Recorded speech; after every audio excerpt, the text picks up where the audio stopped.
There we go. Great video, by the way. I didn't know that's the one you were playing. That's a great video. Who put that together? Is that you, Walt? Yeah, just a bunch of B-roll I've made over the years. Every shot is either one I did or one you guys did. I think Rob's has some stuff in there. I'm pretty sure you have some stuff in there, Adam. So. No copyright. Right. It's all ours. There's even, I think, a drawing I did of the moon in one of the shots. So, yeah, it's all my stuff. Cool. Yeah, that's very cool. 12th, that's not far away, is it? 3 days. It's coming up. Yep, it's coming up. What we're looking at Tuesday in the States, and another one 15th, Friday, next Friday. Get your cameras out, 12 o'clock midday. Shoot the moon. Shoot the moon, as Crow would say. Shoot the moon. Should I play that Crow footage again? Did people see it? Do you want to talk about it? Absolutely. Okay. Yeah, I got it, Walt. You got it? Yeah. You unzip the zipper in the little van and yells it out the zipper. Exactly. No, you idiot, over the radio. And welcome back to Have No Sphere, right here on the Iron Real Media YouTube channel. You just thought we stopped the stream. We were going. This is part 2 of our Have No Sphere show. Let's see, we got all the formal stuff out of the way. I think now is when we're going to get a little, I don't even know the word I'm looking for. Drunk? Well, in some cases, I suppose. That's not beyond the realm of possibility. Stoned is another one, I guess. Well, we might hit on some touchy subjects. So I want to put the caveat out there that, look, we give each other all sorts of shit, but it's all done with love. And when we are out here dealing with other people, we try to do it all with love. It doesn't always come across. Some people don't give a shit, but we only have the best intentions. So if we say anything that upsets people, it's not done intentionally. We don't want to hurt anybody's feelings. We don't want to make anybody feel like they're being ganged up on, or that we think they're stupid or anything like that. We're just here giving our opinions because, like Gary said on the first half, we are at a crossroads in this movement after this recent little dust up between Nathan and Bob over on used to be the Glowbusters channel.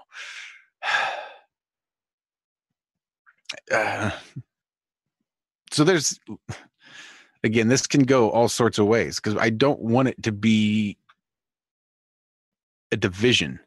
This shouldn't be the crossroads where we separate into even 2 smaller camps. We don't need to keep effing dividing ourselves. That's the last thing we need at this point. So the purpose of this conversation is to try to find some common ground.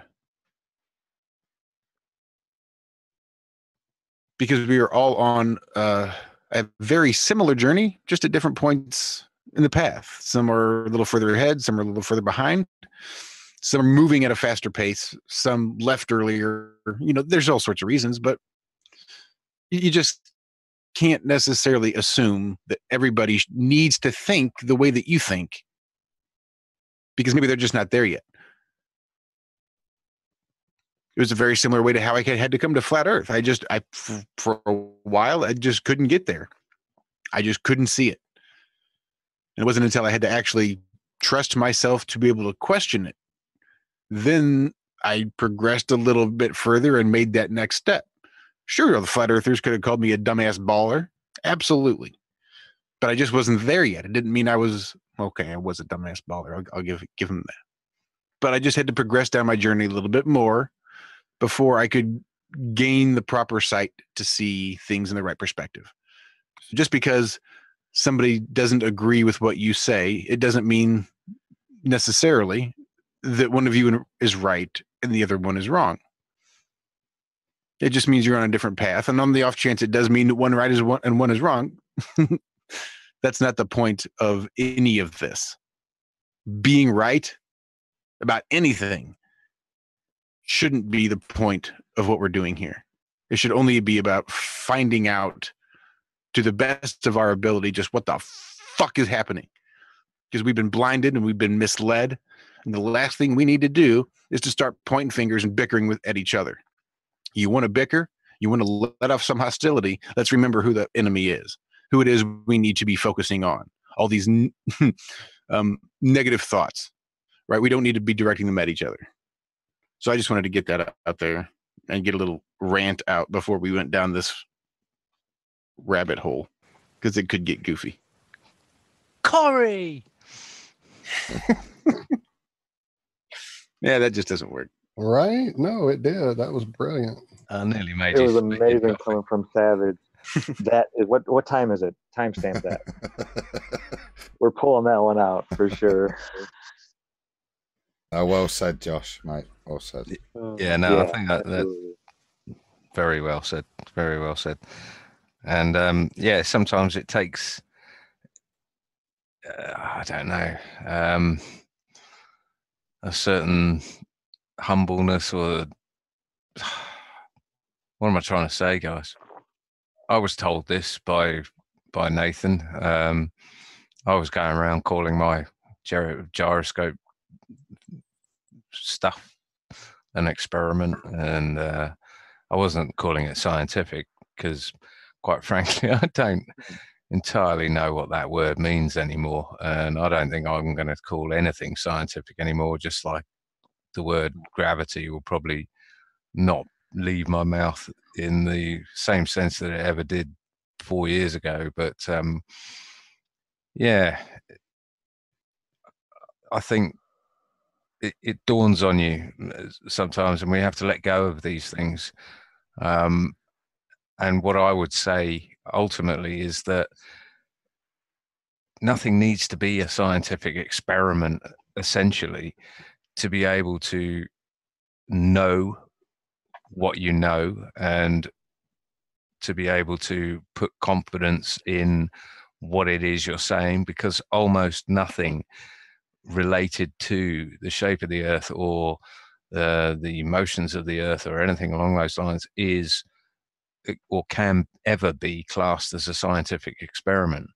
So probably the sooner we get over that, the better, and the more we can hold the ballers' feet to the fire as to the things that they call a scientific experiment. And on that, I'll shut up. Well, there does seem to be a pretty strong parallel, I think, between that conversation about the gyroscope, the mechanical gyroscope between you and Nathan, and the ring laser gyroscope between Bob and Nathan this past Sunday on Globebusters, which I managed to actually listen to and catch live. And man, what a soap opera that was. But I think it's probably worth looking back and thinking back on how that conversation started, played out, and ended, and the drama that has ensued in the aftermath. And again, sort of the division that it's been causing since. I think it's really good to play this conversation that we had about the mechanical gyroscope with Nathan. So, John, if you've got that queued up, let's go ahead and play that. Yeah, it wasn't actually a conversation with Nathan. It was a conversation with Adam, but it was one of those conversations that was recorded prior to the show, and we couldn't have said it any better on the show. But then we had Nathan on the show to react to it. So it, yeah, I'll play that now. No, I won't. I'll open Shotcut for some bizarre reason and just hang my computer. That's fine. Not a problem. We'd been chatting in the week, John, haven't we? Basically, and discussing it in a perfectly friendly manner.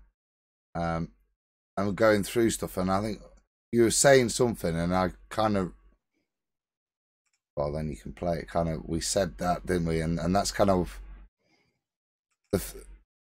excuse me, the phrase that was used was the kind of the thing that I said, just tell that to Nathan on Friday night because we knew we had him on, and it was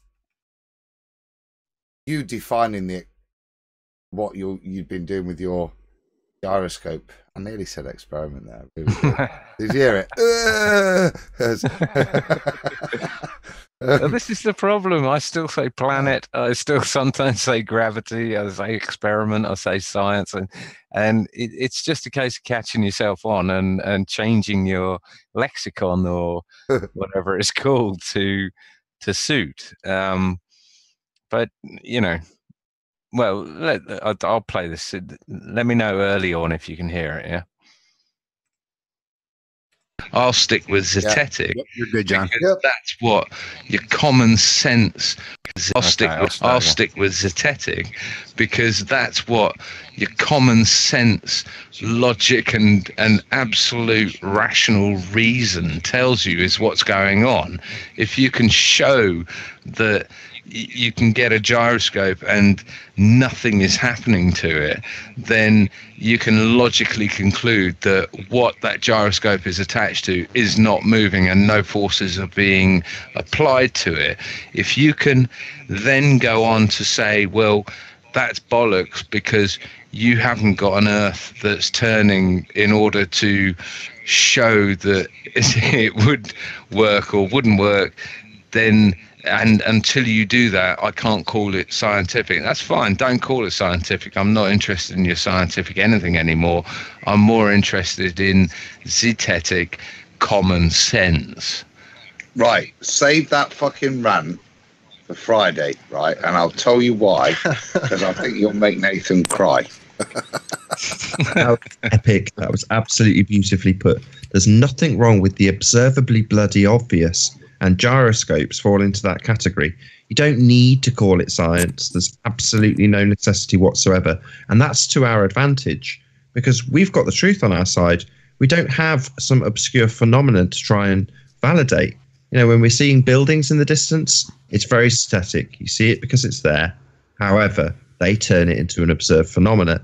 Now, they can't easily reverse that onto us, which is how it seems to come across when I'm batting it away with the globe heads, because they're using lies and trying to validate them by calling them science. And we've got no need to. It's bloody obvious. Like you say, your gyroscope hasn't moved an inch. The cradle hasn't spun around this fixed spinning thing. Nothing has changed. It's obvious what's going on. That doesn't need a scientific validation. There's no cause and effect reasoning required to state the bloody obvious. And I like that, Rank, because I can almost hear it in your voice that you're kind of annoyed about the fact that you can't call it science. And it's like, well, stop just science then. Well, yeah, absolutely right on. We don't need science. It's bloody obvious that the Earth's flat. Don't need to science the shit out of anything. They do because they've got nothing but lies. And in the process of realizing that establishing cause and effect proves something, they've hijacked it like they hijacked perspective with the calculator. They've hijacked the meaning of the word and diluted it right down. So earlier on in your education, you vaguely remember that science proves things. Then almost immediately into your adult life, when you start getting into definitions, oh, well, no, science doesn't prove things. Well, yeah, it does. You go through your systematic experimentation stage to validate your cause. Well, there's no cause involved with your gyroscope. It's not an experiment, but you don't need to dress it up as one. They do when they talk about Cavendish, because it's not proving a damn thing. But if you call it science, suddenly layman thinks, well, that's obviously science. Look at it. It's a contraption. And they say it's science. And I vaguely remember something about that proving things. Well, we don't need that. It's obviously and observably flat. And every instrumentation that you ever get that's referencing the very nature of our flat plane we dwell atop, it will tell you exactly that. Don't need science for that. Just say, look, obviously, if you can extrapolate, if it was a ball, it would be moving. It's not. You don't need to suddenly have the ability to manipulate that variable. The shape of the Earth falls outside of the remit of science. You can't vary and manipulate the shape of the Earth. You can't turn a flat plane into a curved Earth just to validate your cause and effect reasoning with a gyroscope. But you don't need to. Bloody obvious, it's flat. Thanks, Nathan. Appreciate that. I like that rant. That was epic because you're absolutely spot on. Even through, I can hear the frustration in your voice because presumably you've been calling these things experiments. And here's me saying, it's not an experiment. How dare you use that term? Spit, spit. And you're like, well, no, this is proving something. Well, yeah, there's nothing wrong with logical deduction. And you put it even better than I could. Right, so I'd just like to say that, I mean, I don't know whether what something can be called an experiment or not. It can be called an experiment. But at this point in time, it's a toxic word, or it's going to be, including science, that you know, I'm going to avoid, whether unless shown at a later date that any of this is an experiment or a test, which I tend to think experiment and test are not necessarily implying science unless spoken in a scientific context. But it's just too much baggage with the whole lot. You may as well just ignore science, experiment, and everything else. What do you reckon? I think being able to differentiate is important. And there are things that are clearly science, as we're learning. There are lots of things we thought were science that aren't science, and they're pseudoscience. And most of those things tend to be stuff that backs up a ball. Yeah, I mean, I certainly wasn't angry at Nathan, or more frustration of not having the language necessary to describe what I'm trying to describe, what we're trying to describe here.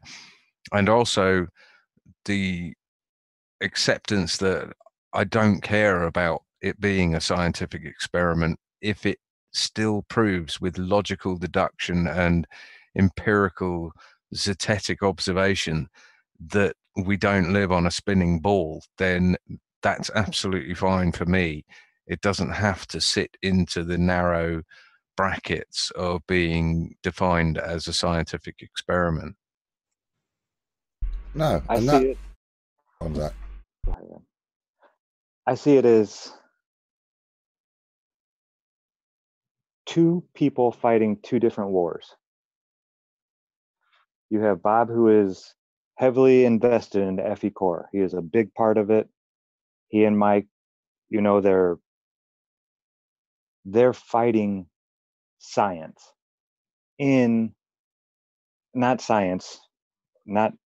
they're fighting the scientific community, which considers themselves scientific and doing experiments. That's who they're trying to, you know, relate to with FE core.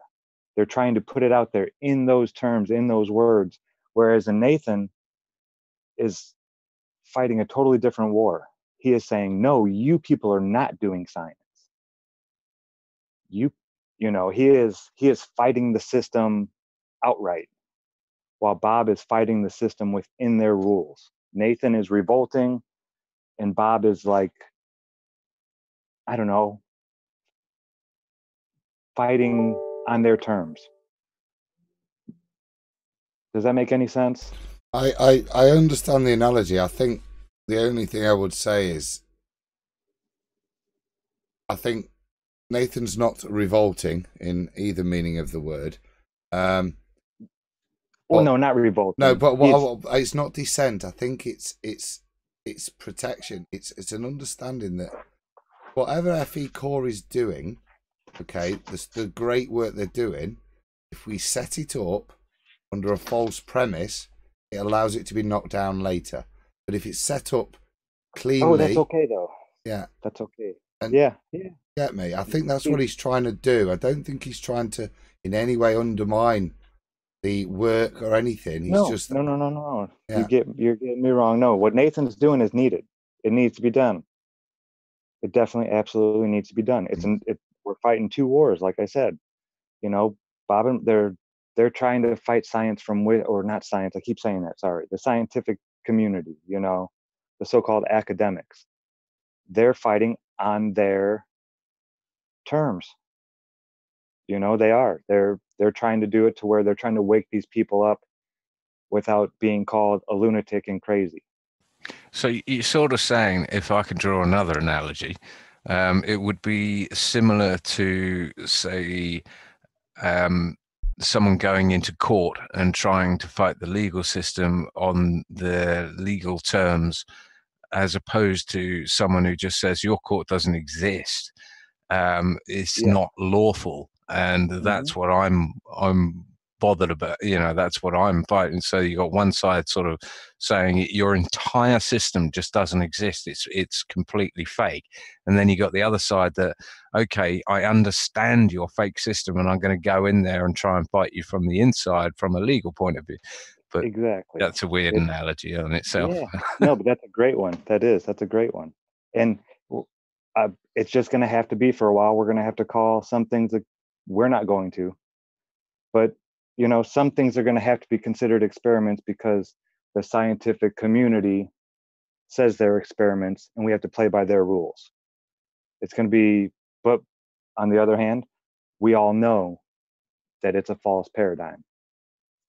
So that's how I see it. And you have two generals, fighting two different wars. And no, they're not going to agree. They're not going to see it eye to eye. They're fighting two totally different tactics, two totally different ways, two totally different enemies. But it's the same enemy at the same time, if that makes any sense. It's just, this is where it's not going to mesh right now.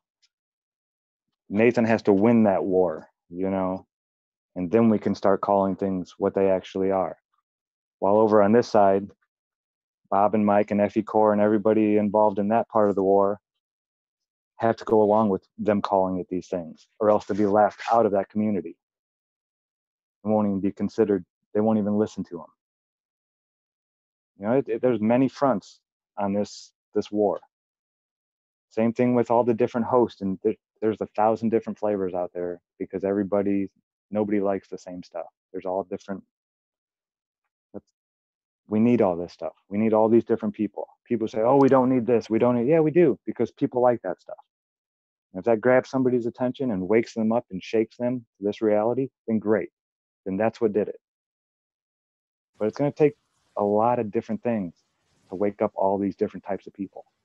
It's got to come from the heart as well. This isn't a witch hunt against anyone of whatever side they're pushing or not pushing. This, I think you said it, Adam, that we're still dealing with human beings here. Everyone in this is a human being. I mean, I'm seeing a ton of shill comments and all this other absolute nonsense of the people who are just waiting for someone to, fall to the ground before they go up and put their boot in. Real cowardly shit going on. Bob's not the enemy. Nathan's not the enemy. We all know we've been lied to. We're not on a spinning ball.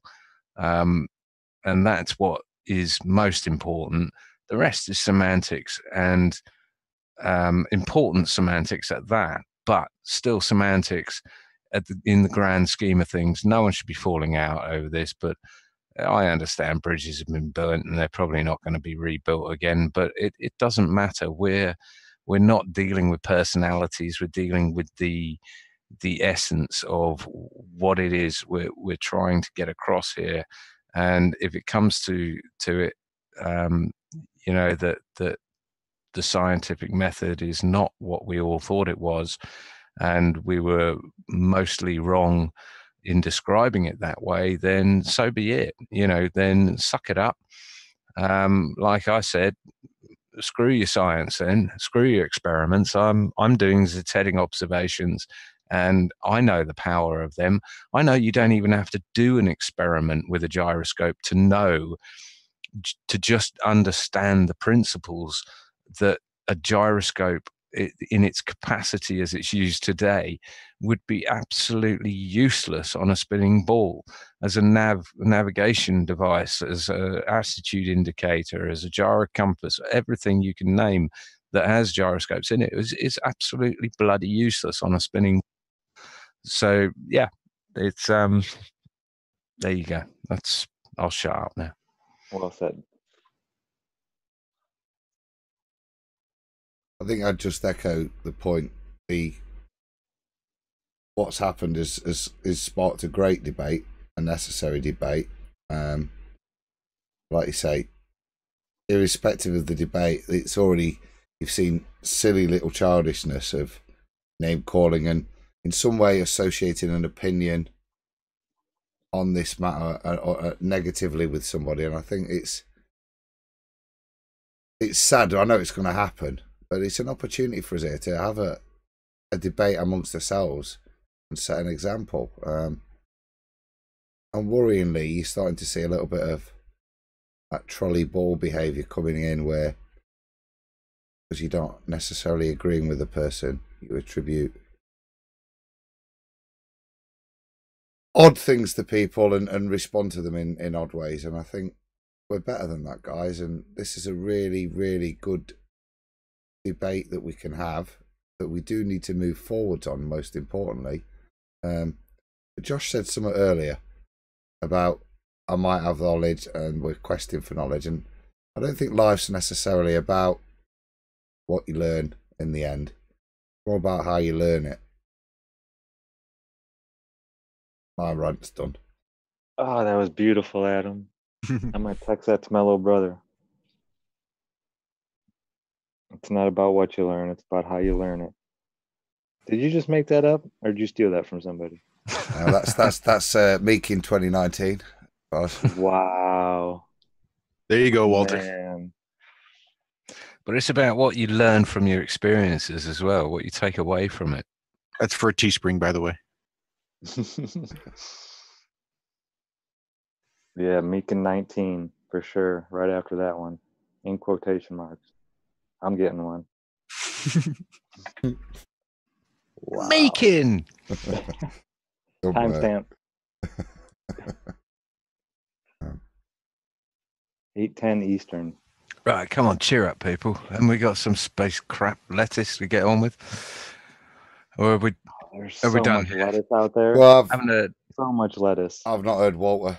I've not heard a good Walt rant for a while. So we need one. Uncle Walt, fill us in on how this stuff really works. I concur.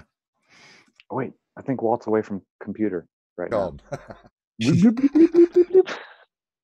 Yeah, he put that in the chat. My bad. I was wondering what Burbaf meant. Now it makes sense. BRB, be right back. Yeah, okay. Yeah, I saw that. I thought he farted or something. He fell asleep and hit his forehead on the keyboard. Well, who'd blame him, hey? Interesting week. Shout out to Bob and Nathan. Absolutely. I sure hope Bob is just taking care of copyright issues on old videos and has not just removed on a permanent basis all content from his channel. No, he wouldn't do that. Imagine 5 boxing. It took me how many years to get on Globebusters? I'm on for like 2 weeks. They take them down. Bang out of order. That was the secondary reason for taking everything down.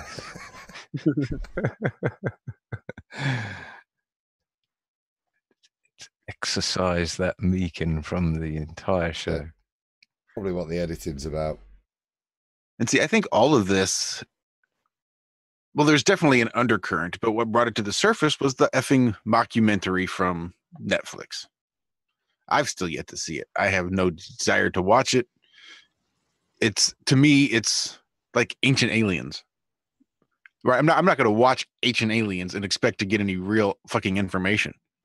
And I'm not going to tune in to a Netflix documentary to expect to get any real information. Or if I do, it's going to be, just the effort of every other thing I watch on Netflix, where there's bound to be some nuggets of truth. And I spend my entire time analyzing the whole thing in hopes that I might dig out a couple of morsels. The morsels I'm going to dig out of behind the curve aren't going to be anything new to me. So I don't have any desire to put myself through watching it. Sweet corn, I'd say. You might dig out a little bit of sweet corn. Hi, Walter. And I was listening on YouTube. I had to run. It was an emergency situation. But kudos to everything everybody here has said about this whole situation. Well, I run on my heart. That's why I do this. That's how I met you people. That's why you people that are in this Iron Realm media team are my family. That's why you people who are in that chat and come hang out with us every week are our family.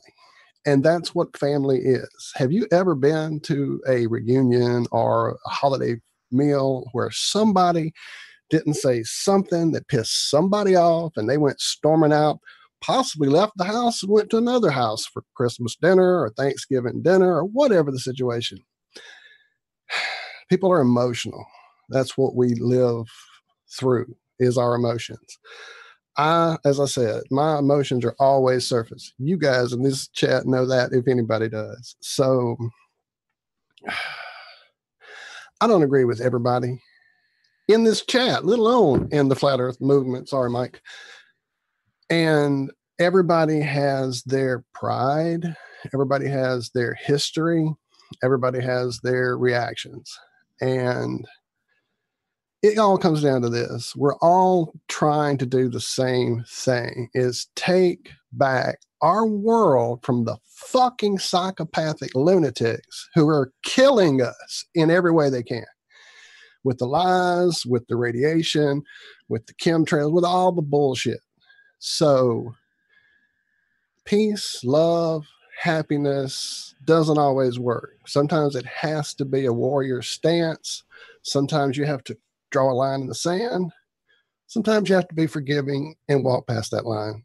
And sometimes that takes time. So I think all this needs is some time and some love. Bob is certainly welcome here next week, as Cammie as well, as Nathan always is, as is anybody who wants to come on. Baller, flatter, ufologist, whatever. We want to talk to people and let everybody out there know that we may be crazy sometimes, most of the time, but damn it, we're doing this because we love the people that we are around. We love this place. Call it a plane, call it a whatever.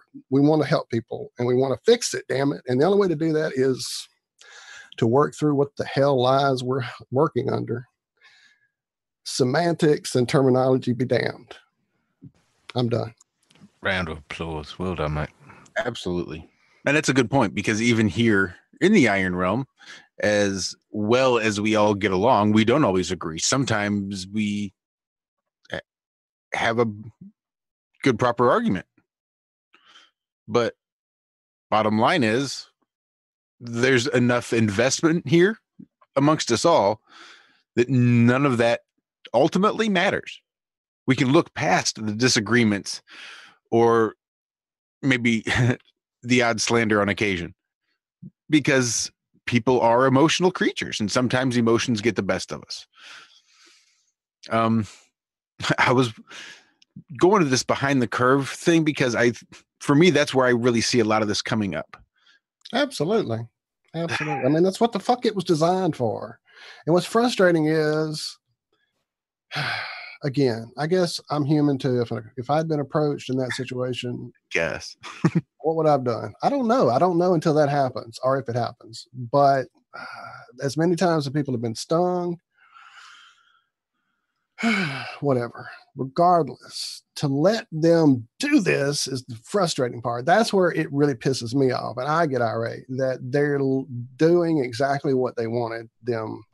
We're doing exactly what they wanted us to do with this whole thing.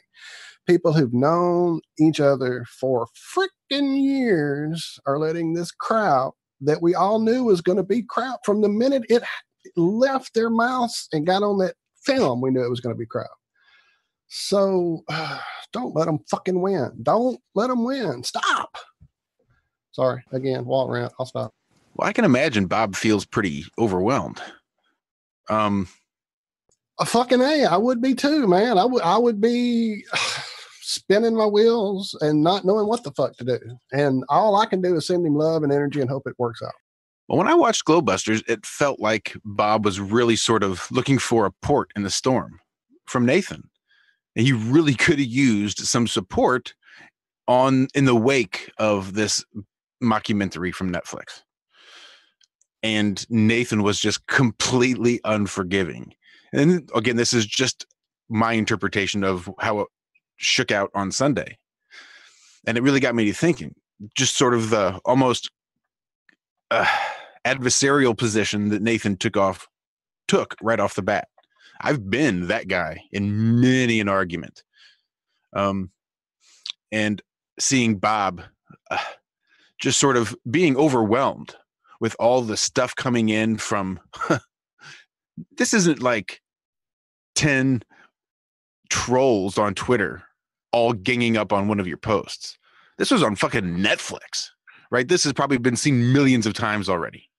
And you have all these people crashing down on Bob with all this nonsense. I mean, just loads of it. And the responsibility he must sort of bear in this community because of that. And then to have Nathan, the part of this community, just to sort of leave him high and dry. I can see why he would be upset. I've been in that position where you're just completely feel like you need to be defensive because everybody's fucking attacking you. I get it. So it's really hard to be able to pull yourself up by the bootstraps and say, well, fuck, all right. How can I improve myself in this situation? What can I do differently? How can you don't forget also? Go ahead, John. Don't forget also that Nathan comes from the arena of fighting this crap with brain dead ballers day in, day out. I mean, every single day. So it was a sort of a frontline meets the strategy room in a comfy situation, and both were feeling under pressure from, I mean, Bob, like you say, under unbelievable pressure from this bullshit that came out with that Netflix film, and Nathan just feeling comfortable under pressure in an adversarial situation constantly. It was a car crash waiting to happen, as far as I could see. Yeah, those neural pathways are pretty well ingrained. So a little bit of resistance, and I can see Nathan just reverting right back to his natural mode, which is just completely on the offense. So, yeah, I mean, it's one of those things. I have the same sort of relationship with my dad. We don't really have a real conversation unless we just revert back to the way I was when I was fucking 12, and we just start yelling and screaming at each other. And I storm off with tears in my eyes. That's just the fucking way it works. And until I can grow up and man up in enough a way to, I can retrain my brain to react differently to my father, or Nathan can retrain his brain to react differently to some sort of adversarial position to what he's saying, and realize he can shift gears.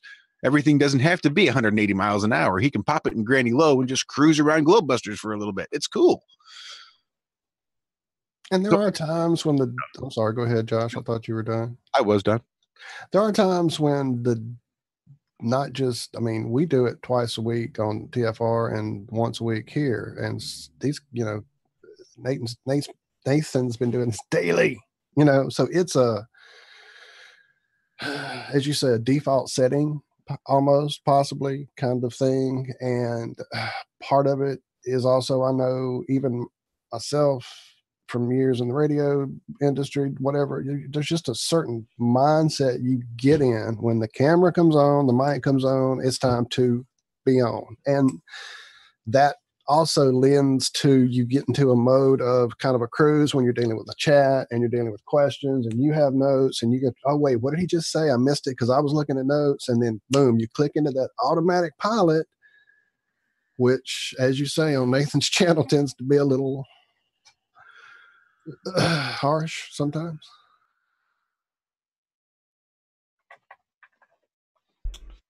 I will say, Kimmy in chat, and apparently I may have been at least somewhat close to maybe how Bob was feeling.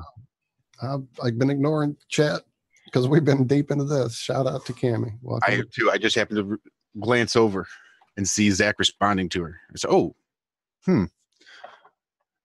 I just want, Cammie, we do love you guys. We absolutely love Bob. I would hate for this to come of anything. There is always room for disagreement, and there is always room to come back together, shake hands, and just say, fuck it, water under the bridge. Let's move on. And I really hope that if that's necessary, that can happen. And I just want to give another shout out, and that who's really suffering with this at the moment. I think he's in real trouble at CIA headquarters for putting it together, and that's David Weiss. Your fault, David. Well, I think that was part of his bonus, wasn't it? And that's the point, mate. This is just nonsense. This is handbags. This is silly. It's nothing to do with why any of us are here. And I'm done with it after tonight. That's me done now, in fact. Oh, yes. And that will be for sure. I hope we can be done with it after tonight. I hope. Okay. Well, I'm hoping that is the case as we, let's just move forward for sure. I saw some people speaking about the Globebusters channels. I know they had a problem with the logo. Bob had mentioned. That's true about the similarity to the movie. Yeah. Saying that he was going to have to take them all down and put them all back up. So this could be what that is. Well, I certainly hope that's. I knew this was coming eventually. So this very well might be what that is. They might be having to go in and fix all those logos and all that. I hope so. And certainly Cammie let Bob know, if he's not in chat or listening right now, that, as I said, next week is planned and you guys are welcome. And there will definitely be no, whatever y'all want to talk about is what we'll talk about. It's always a loving place here. I'd like to say at this point that Bob's been a shining light to me from day one. Yep. I don't think I'd probably be here if it wasn't for Bob and Globebusters and Jerem and right. John. It's and it's TJ, friendly place. TJ, Iru. It's a friendly place to be for. I mean, I listen to Globebusters. Kids can watch it. It's not like our stuff. Yeah, it's actually got a lot of structure. It's well planned out, and it's invaluable to me. Absolutely invaluable. I know Bob hasn't taken down the videos for permanency. There's a reason behind it, and it's Bob is I find Bob very similar to you, Walt, in terms of emotionally being involved. You're incredibly involved, basically. Things do affect you. People, what I've always wished Bob would do is stop reading the sodding comments. Just turn them off, leave them alone, and stop listening to any of that shite, because 99% of it is designed to wind you up. And I've been there myself. I used to do it. That's why I've got 50,000 tweets behind me, because I used to take these people on. But it soon dawned on me that I didn't like the permanent stress, the sweating, the grief.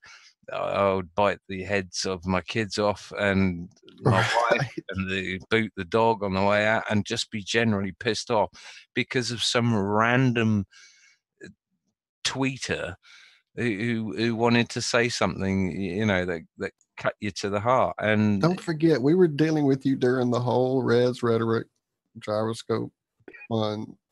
that too, yeah, I mean that was all fun as well. I mean, I literally just put that video out just for my own record, really, and didn't expect anyone to watch it or comment on it or do whatever. And I don't know, about 4 or 5 videos later of justifying where I'd come from and doing it with and without wires and batteries and all the rest of it. It's one of those things. But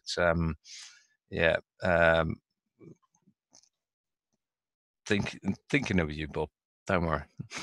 Well, apparently Bob couldn't is even imagine close to walking away from flat Earth, and that kills me. The idea that we could trying to figure out how to phrase this. The idea that the evil fucks win, essentially, if that happens. They did exactly what they set out to do. Not just created a rift, but took a huge cornerstone, I guess, if you will, away from us. So, yeah, that would suck a lot. Well, the thing is, Bob has contributed enough to this flat Earth that it sort of overwashes any misinterpretation from a Netflix mockumentary. There's nothing that came out in that negates what he's already done. So we need to make sure that Bob understands that we still support him. We still want him around. We still need his brain around. We still need these alternate points of view. We still need his heart around. Again, as iron sharpens iron, so one friend sharpens another, right? We have to go through this. We have to burn off all that sledge. We have to go through that crucible to purify and refine these things that we're going through. We can't let it divide us. We have to be able to learn to disagree and learn to come together in the end, because ultimately that's the message that we want to be able to send out there when it's all said and done. Everybody who's a baller now is a potential flat earther, and 99% of the people that are flat earthers now were all ballers. So it's kind of like watching these World War II movies. Ultimately, they're going to have to learn how to not be at war. They're going to have to learn how to live together in peace. They're going to have to eventually stop shooting at each other and look each other in the eye and pass each other on the street. So there has to be some sort of modicum of decency, not just amongst flat earthers, but towards ballers and everywhere. That's just sort of how you have to learn to live your life, is with forgiveness and consideration. And you're right, Walt, you have to stand your ground. You have to learn to draw a line in the stand, but you can still do it without being a fucking dick about it. And not that Nathan was being a dick, but I mean, I'm just saying, we have to learn to be able to give constructive criticism, and we have to learn to be able to take unconstructive criticism. We don't have the right to not be offended. We've all been dicks. We've all been dicks. Yeah, absolutely. Again, like I said, I can see what happened on Sunday. I have been in both positions. Just from my interpretation of it, the way it felt to me, that's sort of the way I could relate to both. And I just I can't stress enough. Even Nathan, we have to support Nathan. Supporting Bob doesn't mean we go badmouth Nathan, right? We can support Bob and we can still have nice things to say about Nathan, or we can support Nathan and still have nice things to say about Bob, and we can give Bob support without conceding points that Nathan made. And we can support Nathan without conceding points that Bob made. We can have different opinions and still come together. And I just want to make sure that we all reach out to Bob and let Bob know that we still love him, because I would hate to see him feel so attacked that he had to leave. Well, like I say, I think Bob, Jaron, and a number of others that I'm not going to name have been instrumental in this. Even Eric DeBay. I've had no contact with him, but he woke me up for a start. It doesn't mean I necessarily agree with Eric DeBay or even like the guy, but at the end of the day, we're all flat earthers. That's right. Yeah, I think I'd like to just echo your sentiments. Quite obvious. I don't necessarily agree with the standpoint that Bob would take. I mean, but what I do agree with is what Josh said, and Bob's a legend, mate. You know, but more importantly, he's a human being that's employed a lot of energy, and I'm seeing a lot of silly comments here and there. I've seen a few in chat, and again, it's talking about, it's attacking the man, and it's pathetic to see, really. But all I'd say to you, Bob, mate, is, you know, don't worry about comments about you that are from people that don't even know you, mate. Stop reading the comments. Sure, Just sure. leave it. Yeah, Just throw it away. Yeah. Shout out, Bob, mate, and get that show back up, man. I can't believe it. Well, apparently there's more going on. We luckily have Cammy here in chat telling us that there are some copyright issues actually going on with the channel. So I'm sure, like you said, there's plenty going on. just, I and there was mean, something Nathan with went their through the same logo shit. Right. And everything else. They're doing everything they can. I really and truly, I keep saying it. I've started it and then quit. We need to get our stuff off this site and into a hard drive as much as possible before they actually find us. As much as we try to fly under the fucking radar, they will find us eventually hanging out with these people like Bob and Nathan. So, yeah, we need to get our stuff off and safe. That's why I put You Crochet's too. Corner And at the so, beginning Dave, of you my have video. a wealth of stuff you need to get safe. Yes. Yes. We've probably got about 80% of our stuff backed up, though. Yeah, isn't that right, Adam? Yeah, you said that Yeah. actually. Now that I remember that's a good percentage then. So anybody out there that's interested in anything that there's a video you've got in a playlist. I mean, how often do we say this? Get it on a hard drive. Get that hard drive off the computer, away from the freaking internet. Preferably in a Faraday box, but hey, you know. Don't worry. Contact Matt Landman when he gets his clothing pouches, his clothing line out with the 5G pouches to protect it. So I think you're summing up with, if you're tuning in for us to take sides on any of this, then you've probably got the wrong show. Yeah, pretty much. You know, we're humans. We're human beings. We know what being a human is and means. And I'm babbling now. It's not going to happen. We're not going to take sides on this. The only sides to take in a discussion, and I think that's a completely separate matter, the way people are reacting to Bob. And I think that's out of order. And I think Josh summarised it best. Yeah, I agree. It's not about personalities. It's about the discussion. Nothing to do with it. And you don't have to rush back into it either, Bob. I think. Take some time, man.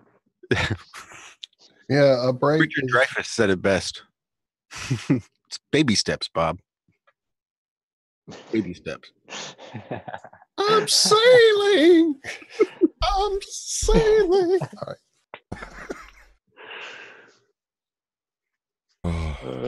Right, change the subject, Walt. All right. So everybody, hold on. It's going to get spooky. I'm going to attempt. That's probably what will happen is I'll spook myself right out of here. I'm going to attempt to share this. Let me close some tabs here. All right. So my sister-in-law, essentially, and I used to do a show called Reality Check, and we explored the other. And we did a lot of, ghosty type things, because here in South Louisiana, there are a lot of haunted buildings. In fact, the building that Michelle and my sister-in-law grew up in is known around this town for being haunted hugely. So her and a friend of hers went to, and I sent the text and she still hasn't answered me because she's getting ready for an art show to find out the name of the hotel. So my bad, I don't have the name. I will find it out when she answers my text. However, while filming all over the place, they filmed rooms, they filmed up and down hallways. In this one particular hallway, her camera recorded a hall in a very interesting way. Now, my first thought when I saw it was shutter speed thing, that you can have happen with hummingbird wings or helicopter blades, and it looks really strange. That was my first thought. But it turns out her friend was actually filming the hallway over her shoulder. And it's really an interesting thing. And I don't know, it's probably just shutter speed, but it's really bizarre. And the fact that it happened in the haunted hotel, which I still don't have the name for, but I'm trying to share. Give me a second here. Boom, share. And computer breaks. Okay, so this is the hallway. Wait, how do I move me out of the way? There. Okay, so this is the hall. And have I gotten the answer yet? No, still no answer. Of the mysterious hotel. Just a hall. This is the video. Oh, really? It's a little. That's freaky It's a looking little already. baby Walt. video. That's strange. I don't know why the video is so small. This is the weird part. Michelle's been trying to send me this video on Telegram since yesterday, and it wouldn't send. It kept sending error messages. It kept telling her it was already saved to her phone. She's got a brand new, like, Samsung 9 phone. It's not old and freaky. The phone, it should send me this, and it would not send me this. She had to go save it a different way and send it to me. Maybe that's why it's so small. I don't know. But I'm very disappointed in the size of the video. Damn it. How do I make it big? I can't. There's nothing I can do. So that's the video. And it keeps doing that. And it starts and then it stops. And that was the thing that made me think, maybe it's not a shutter speed thing. And if you think about shutter speed, how can all of the certain lights, you see certain lights are doing it, but other lights aren't doing it. So wouldn't all the lights have a certain frequency that would be, if I don't know. It's like some on one side, some on the other. Right. Sometimes. Now, what's really Which one? crazy is her friend's video over her shoulder. This is that film being made.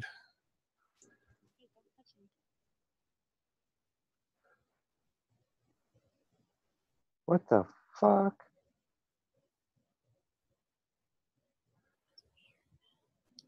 Ooh, that one was weird. That one went across. You see? What's it trying to focus on? That is crazy.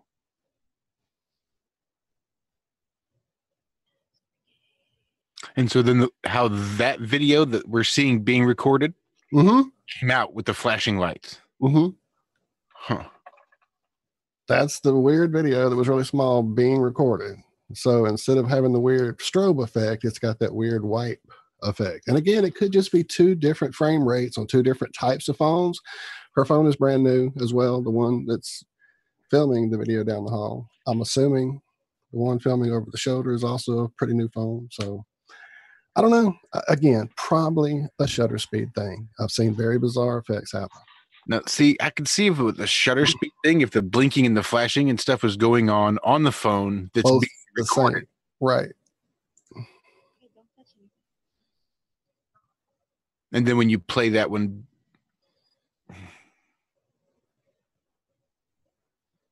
Damn it, tell me the name of the hotel. I think for me, in my cynical state, it sort of shows that it is a camera thing because That's the light isn't doing anything in the background. The real light isn't doing anything in the background. It's almost as if it's trying to, sort of auto zoom or auto. yeah, right. but I think she even says that on the video. It's like it's trying to focus or something, but what's it trying to focus on or something? So and if maybe it's adjusting the ISO automatically.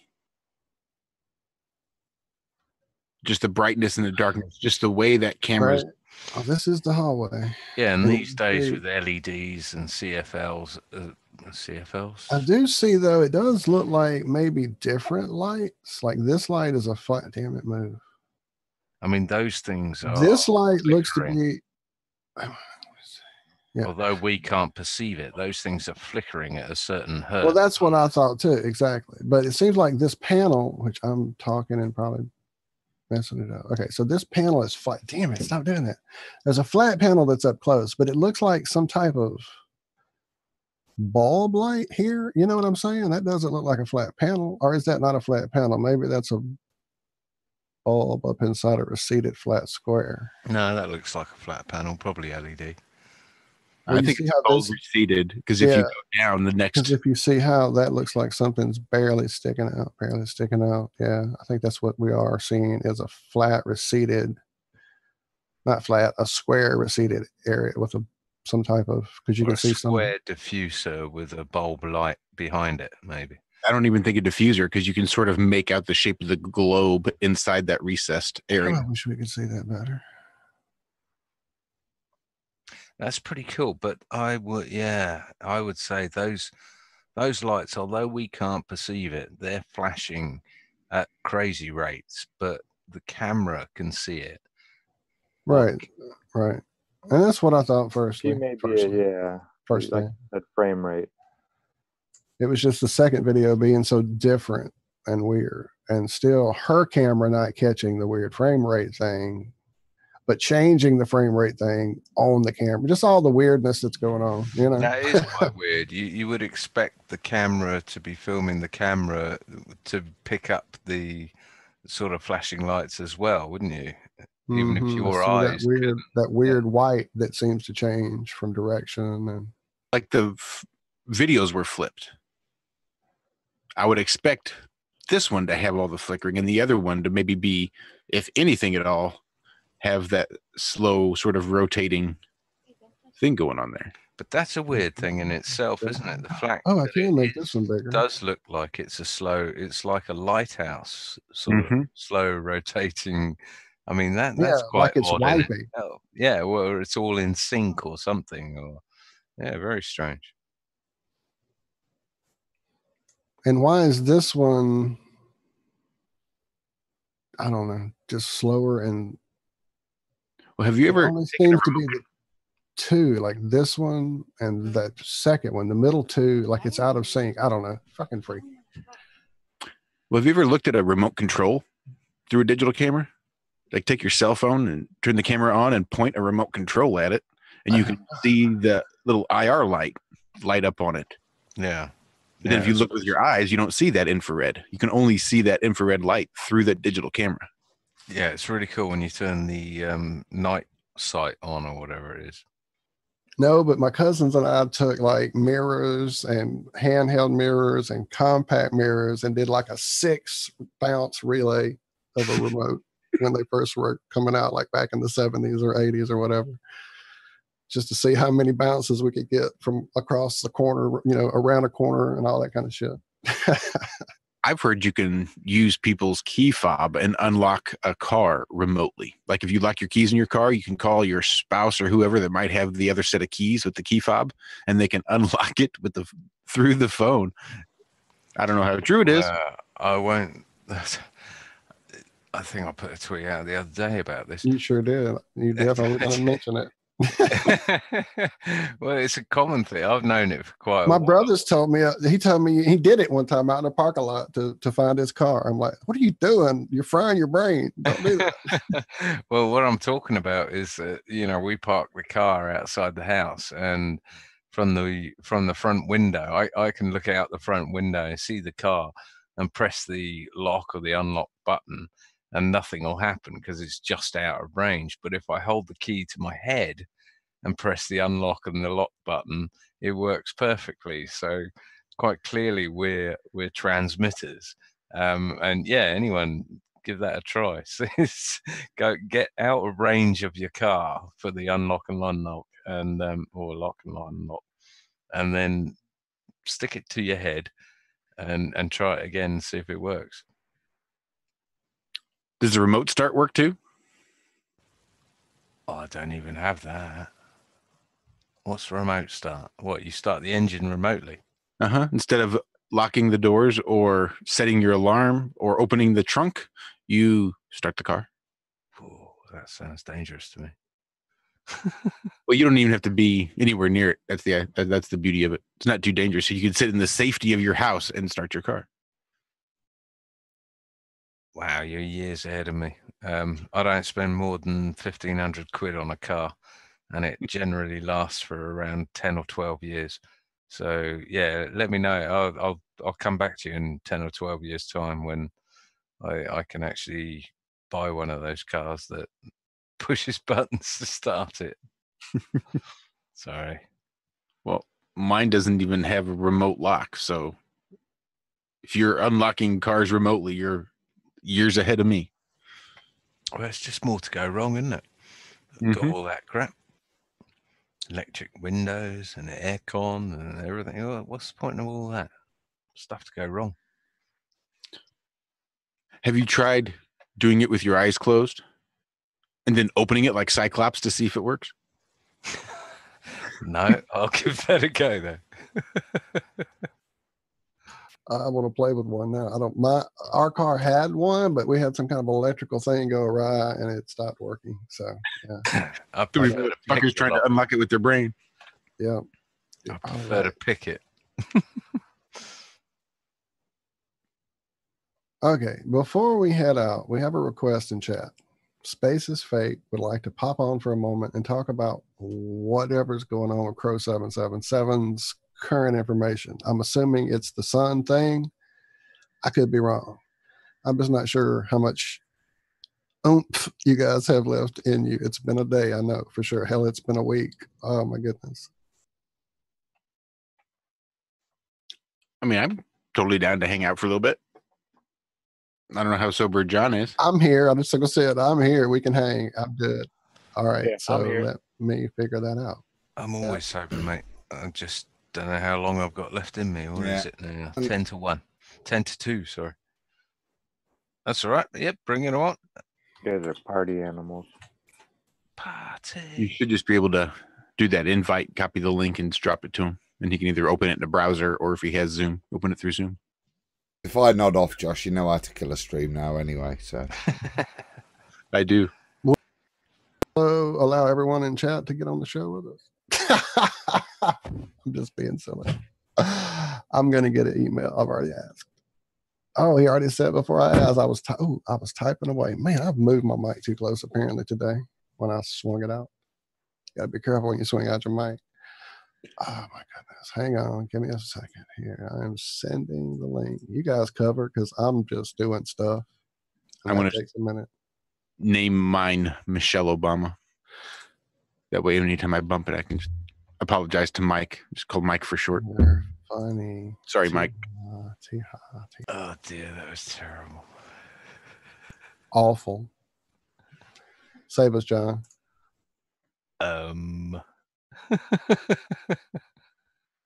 You're listening to Have No Sphere on Iron Realm Media's YouTube channel. Don't forget to check out the Ironworks on truthfrequencyradio.com. I'll tell you what you can do. You can tell me what all this crow stuff is because I've not seen or heard of it. So give me a rundown, Savage.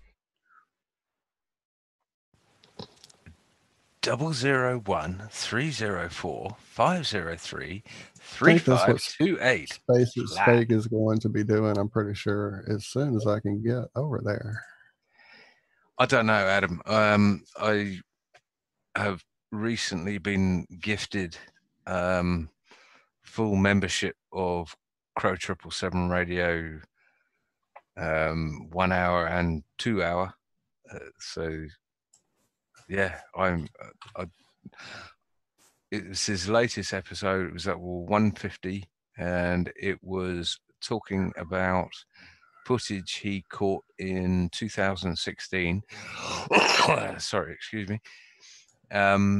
Where he supposedly seems to be filming the sun through several spectrums, including full spectrum, and picks up a second sun in the background and tests it for, he does this over a space of 4 days, as far as I remember, and tests it for lens flare, and he tests it on different spectrums, and a number of other people have caught it as well. And it, like I said in the break, I thought this stuff was bullshit from the start. And now I just don't know. I really don't know.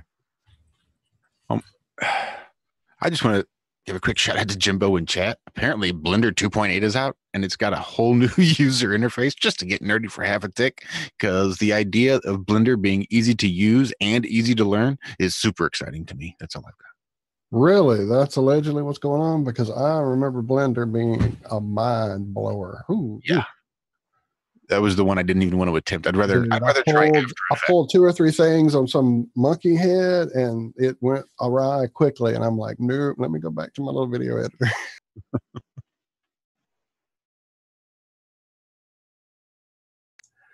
Apparently I didn't have the correct email. I just saw in chat now that I'm back from the other email. Hang on. All right, we'll get it all worked out. So I thought this stuff was crap and general lens flare, but it's starting to look as though it's not, and people are starting to be cognizant enough to show that it's not lens flare or any other sort of aberration, lens weirdness going on. And it's certainly not something that hasn't been talked about, documented, and gone through thoroughly in history of the dark sun, the black sun, the dark bodies. None of this is new. So yeah, just maybe another hidden in plain sight, in your face thing that is we've been lied about. Who knows?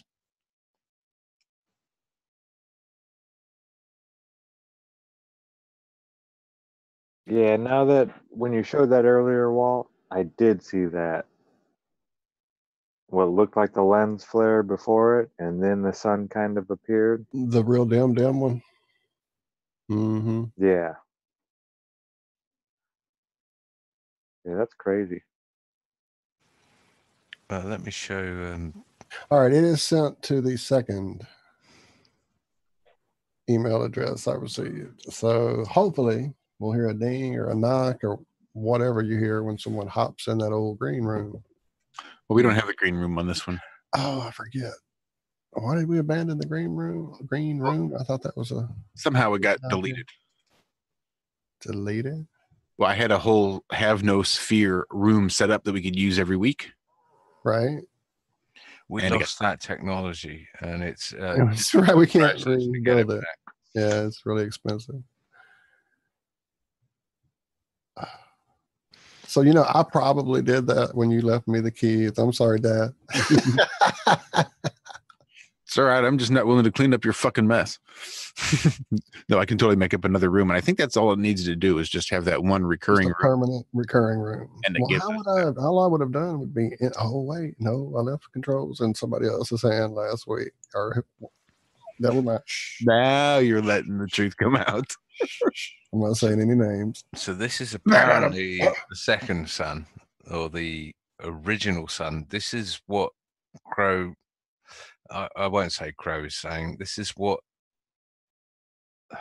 is being proposed as the original sun, and the actual sun that we're seeing is a reflection of it, which we're going to come across now. He's just panned down, and he's now panning to the right.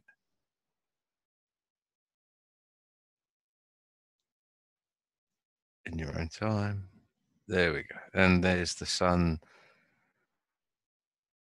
that we see in the sky. I'm lost on this. To be perfectly honest, I'm lost on it because I can't see it myself. No, you need he has the double stack hydrogen alpha filter. That's right.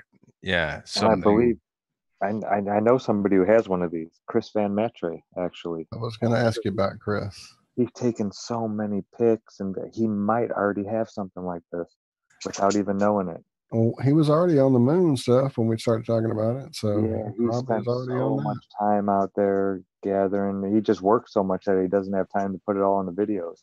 I imagine this is part of the problem, though, is because if you've got a camera that's capable of filling the screen with the sun, then that's what you're going to do. You're going to fill the screen with the sun. And if you're going to do that, you're going to miss anything else that's in the periphery of that sun. Whereas this, I don't know if. Well, see, that's why I really like the This is Donnie. not the sun. That's why I like that Donnie from Daytona video, because it is spur of the moment. I have my cell phone. I see something crazy. I pull it out, throw the ISO down, and film it.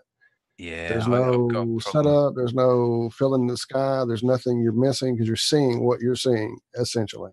Because Well, I've done the same thing through you're a talking lens. about. Set up a camera for the eclipse, and it's all right there on the eclipse, but I'm seeing these flashes happen all the way around the moon that I'm not catching because I'm zoomed in on the moon. So yeah. Yo. Hey, Welcome. can you hear me? Sorry to interrupt. Hello. Welcome. Thank you, Walt. Right, Walt? You sent me it? Absolutely. You're Flat Earth Head? I am Flat Earth Head. Welcome. Space is fake. All right. What should we call you? You can call me Space is Fake, or you can call me Sean. I mean, I've doxed myself multiple times. So I mean, I'm Sean from Boston. I've been in this game. I don't know. My first video was Mark Sargent, fell out of clues. And hello to the rest of you. Just for pleasantries, can I get the rest of the panel member names? I mean, evening, Sean. This is Adam. Hi, Sean. John Savage here. He's probably not Okay, meeting you guys great. though, because you're sharing screen, John. Okay, right. No, it's okay. They pop up in the right hand corner. Okay, I wasn't sure what you were saying. Okay, good deal. Good deal. You Nice can to meet you, keep Sean. sharing because Zach thank here. you. Thanks for Zach. Nice to meet you. Yeah, I'm Sean from Boston, aka Space is Fake. Yeah, last week I was on the show or trying to get a hold of you guys because I had that Reds debate, and I was just giddy about it because he made a fool of himself a bit. But anyways, yeah, I saw this today live. Well, not live. It was like right after he posted it, and to me, it's very, very interesting. I mean, there's been double suns caught before on cameras, but to me, it's kind of like the same kind of aspect, but he's using crazy filters with this thing, right? You guys can hear me okay, right? Am I breaking up at all? No, you sound good. Maybe a little bit, but you're still coming Okay. in cleared, minimally.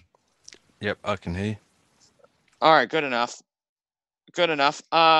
So to me, like, I have my own opinion about this, but my favorite part of this is that they had an Italian scripture about it, and the way that it was translated. I mean, they also say that you cannot. There's an that you can't translate Italian properly because like words have their own meanings in Italian.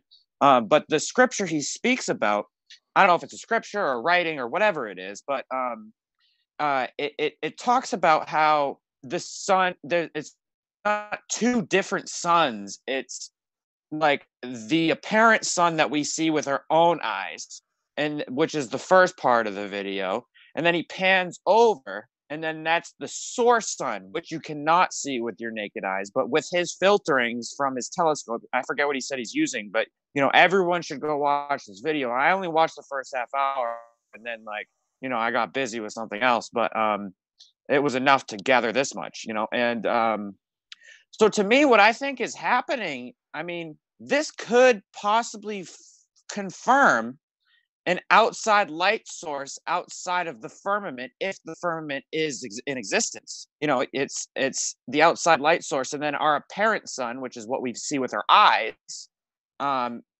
This is its source light, and that's kind of what the scripture talked about in Italian. It said there is two suns. It's the same sun, but it's he calls it a binary sun, which it's not two. It's really the same sun.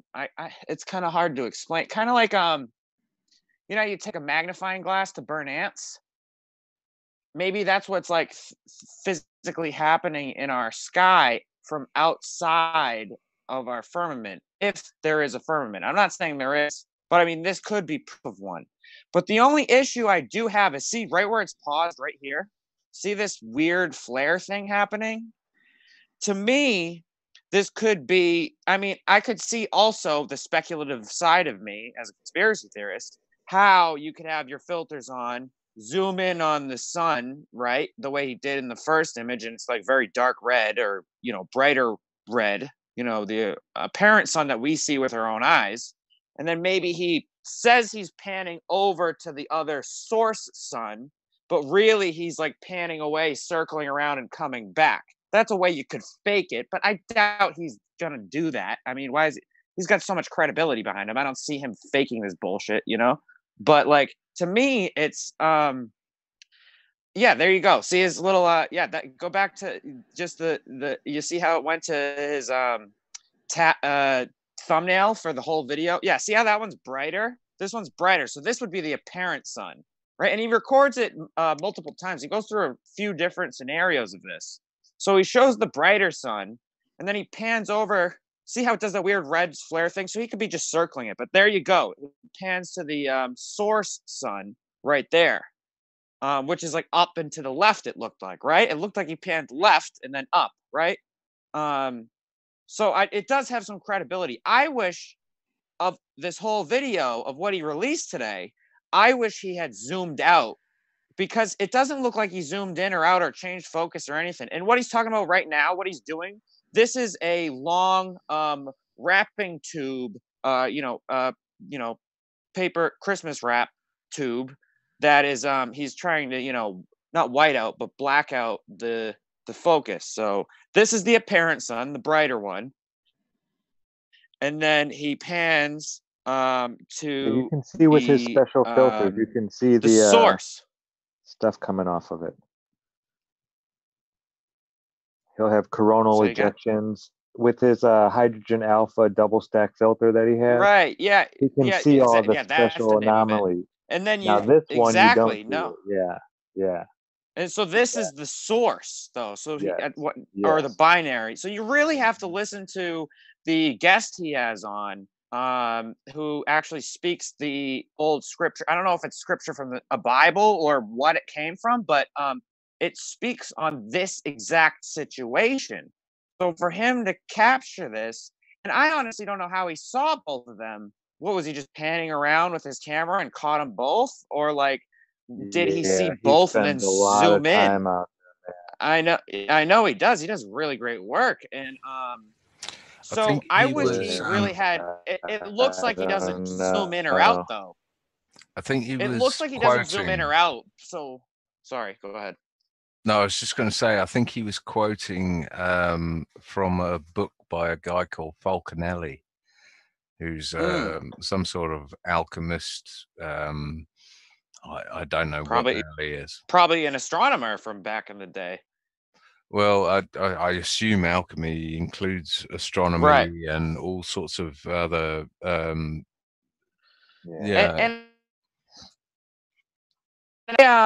I like to think too that these people that give us these old books, I mean, these people could build fucking pyramids, my friends. Who's to say? And they knew the Earth was flat, right? We all learned that in school. Oh, they used to know the Earth was flat, but now we know that's wrong because you'd fall off the edges. What the first thing they teach us? They teach us in first grade, So they just belittle it right away. It's like, how do people who can build pyramids know the Earth is flat and know all this knowledge and build pyramids based on astronomy, and they make up astrology way before astronomy and all these different things that are provably true, and then but they're just myths and legends. No, those gods weren't real. Those weren't accounts of people. Those weren't history books. They only writ them in stone. Come on, you're a nutbag. That's right. I mean, these guys built the pyramids, built these 7 wonders of the world or whatever, and we don't know how to build them today. But hold on, ignore everything they say because they're dumb flat earthers.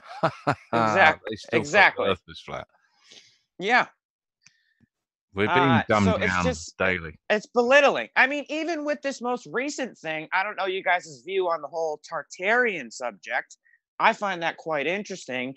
I have mixed feelings about it with a lot of the claims. I think there's a lot of misleading going on, but also I've seen a lot of convincing evidence as well that things were just built better in the past. I mean, there's evidence of that. Things were just built better. Now we're just cheap fucks who want to profit. And sorry for swearing to you Christians, Paula. But yeah, it's just it's become this whole sick control thing. Don't take care of yourself, rely on government, listen to us, lie about history and nonsense. And I see why people are so let down with everything. Like that Netflix documentary, the first Netflix documentary should have been like the most information you could possibly fit about everything we've gathered for the last 4 fucking years we've been doing this. I mean, some people longer, but like that's what should have been the first. I thought Netflix was a cool ass.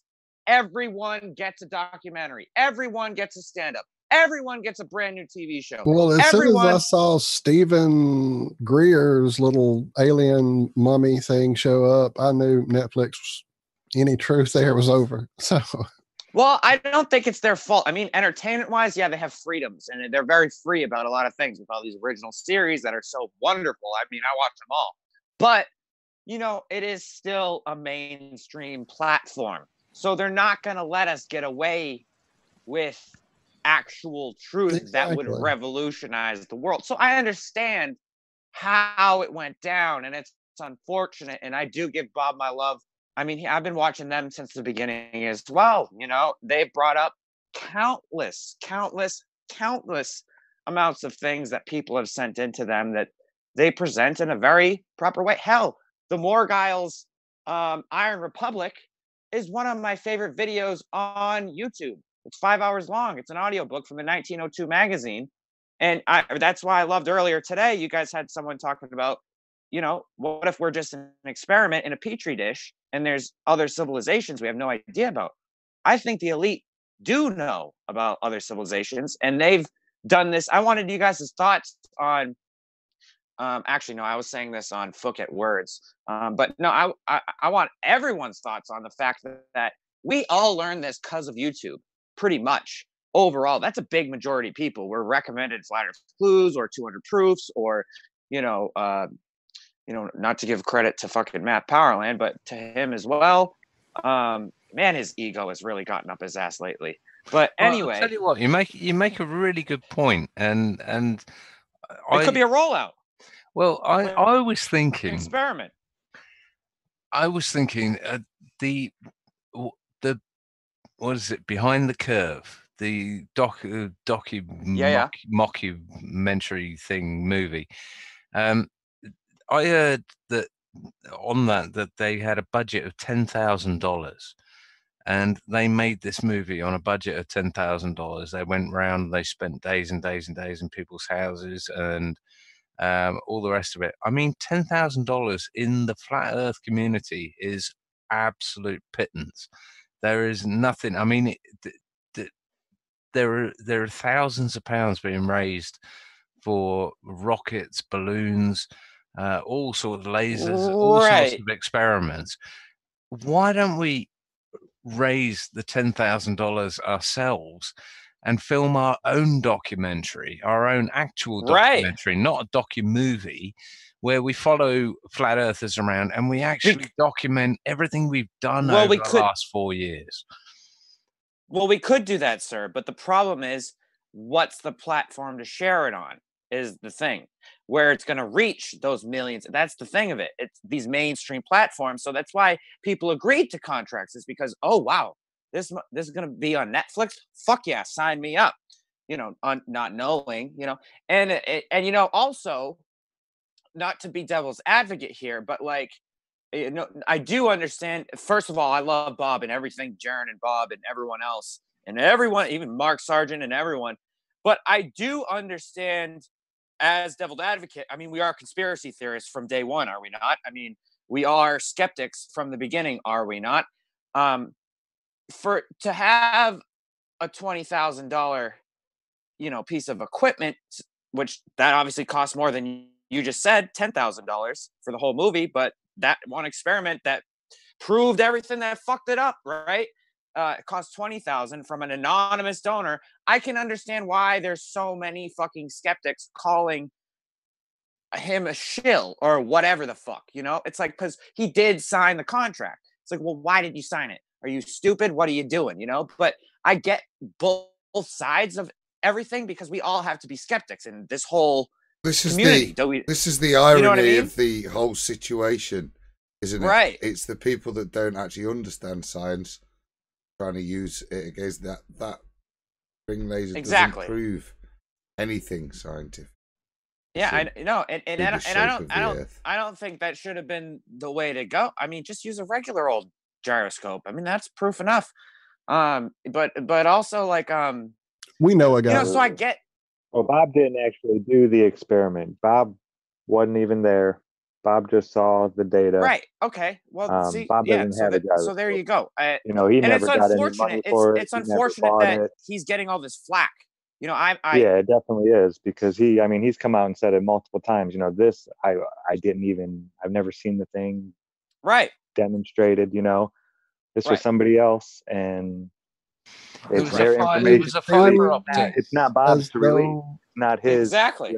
So I don't understand why he's the one getting the fucking flack in the first place. Yeah, all he did because the producers are the editors. The editors, because I do this, is the editors decided that Bob and Jared would be the brunt of this fucking mockumentary. That's why it ended like it did with Jared, and that's why so much focus was made on Bob, that frickin' laser thing, and his commentary to somebody at a party that got used months back. We saw that fucking clip of him saying that months back. Before we all know what's going on. And Mark said from the beginning, right after he saw the documentary for the first time, he's like, you guys aren't gonna fucking like it. I'm telling you that now. And now 6 months later it comes out and we're like, oh, we don't like it. What a fucking surprise. Of course we don't like it. He already said that months ago on his show. Like, he already said it was going to be a hit piece. He already knew it. He already said that, but we were all still excited. Well, maybe it won't be that bad, but then, whatever, Right. Netflix and binge, man. You got to Netflix and binge. So yeah, we all fell into one of the Hollywood spells. Any publicity is good publicity. That's it. Right. You can't. Well, that's the thing. That's the thing too, though. That's the other thing I want to talk about too, because I've noticed a change, and you guys have moved. There's this door. There is this door that us flat earthers have been sitting in for the last 4 years. You know what? And a lot of us have either stepped through this door, and this is a quote from Jibby Jedi, my mentor, my maester. I'm a Padawan. He is my master. And I will say that because Jibby Jedi is a fucking awesome flat earther. And he's been in this since Free Chan days, since the beginning, just like, I don't know, most of you, I'm sure. And there's this conundrum of people who want to stay in the doorway and argue with Globers and hate on Globers, when in reality, we're all stuck here no matter what. If it isn't closed or infinite, we only know this world that they present us. Let's fucking figure it out. I even talked to P. Mars and Tim Osman and other fucking trolls. Like, I talk to Globies. I have Globies on my channel all the time to have the civil debates. As long as they don't fucking porn bomb, I will welcome corn bombing, because that's fucking classy and hilarious. I love it. I've never heard of corn bombing, but I get the gist. Sean, what's your YouTube channel, Sean? Space is Fake. It is the one with 160 subs. I have a secondary channel that is old, but I can no longer do hangouts on that. So it's Space is Fake with 160 subs or so, or 170, wherever it's at. My email, if anyone wants to email me, is spacesfake420@gmail.com. And so basically there's been, what I want to finish with this doorway thing is that there's been a lot of people who get very hateful and dogmatic as flat earthers. They're like, oh, you believe in the globe. Fuck you, troll. Fuck you. Get the fuck out of here. Fuck you, you fucking cunt. You know, like, and I'm sorry for my swearing, but this is the way they fucking talk. And, you know, and I'm also from Boston, so forgive me. So like, You're welcome, Sean. I don't, yeah, I don't approve of that shit anymore. It's time to step through the fucking door and move on. Let's talk about an exploration. Let's go to the North Pole. Let's go do this stuff. Let's do experiments. Let's launch the rockets. Let's do our own experiments. Let's make our own documentaries. Let's quit arguing whether it's flat or round and he said, she said, and this, and that. Like, we're in stage 2 now. There's a doorway we went through. Stage 1 was knocking on the door, right? Stage 1 was getting the news involved, getting the word out there, doing street activism, getting it in everyone's living room. Guess what? Everyone and their mother and grandmother and everyone you possibly know on this world today has heard of flat Earth. You don't need to keep screaming it, you freak. Just shut up already and let's move on together. Step through the door, people. Okay? That's my advice for tonight. And I will end it on that. And I appreciate you having me. And if you want some good inspirational stuff to listen to after this, when you guys are done, please watch Phuket Word's stream today is We Don't Have a Model. That's what he did today. And it hit me in the heart and it made me feel better. And everyone was in there and it was awesome today. And if you haven't seen it, it really says a lot of the same things that, you know, I just kind of said as well. I didn't steal anything from that. It's just me and my groups, you know, the PPC Pirates and Merle and everyone else have been talking like this. Like, hey, I mean, we even banned one of our we didn't ban him, but like we kicked someone out of our chat today for getting dogmatic. We're like, dude, we're just having a conversation with a newbie. Shut the fuck up. Get out of here. You know, this is just someone asking us questions. And he's like, what do you mean, man? You know, and it's like, enough. Let's just have a conversation. Let's have little debates and conversate. Don't just assume, oh, you're wrong, so now I don't respect you. There's enough of that. Step through the door. Let's grow up together and move on as a society. Yeah, I'm with you, mate. I saw Phuket Words live stream today as well. I thought that wasn't it awesome? Yeah, I thought it was awesome. Really good. And hey, Adam, and that's my favorite thing. Adam, are you at the helm right now? Are you awake still? Yeah, I'm still with you, bro. Are we still live? Are we still broadcasting? Check OBS. I'm showing a spinning wheel. I've got green. All right, maybe it's just my browsers or something. Yeah. Hey, and I'll cut out too. I don't want to take up your time, but you know, a quote from one of my favorite flat Earth chicks, Ken L, is a flat Earth what? I mean, what we don't know that, and that's what Phuket's thing was about today. We have no idea what we're on. We know it's a flat, motionless plane, but like the boundaries or the up and the down or any of that, we have no idea. So stop pretending.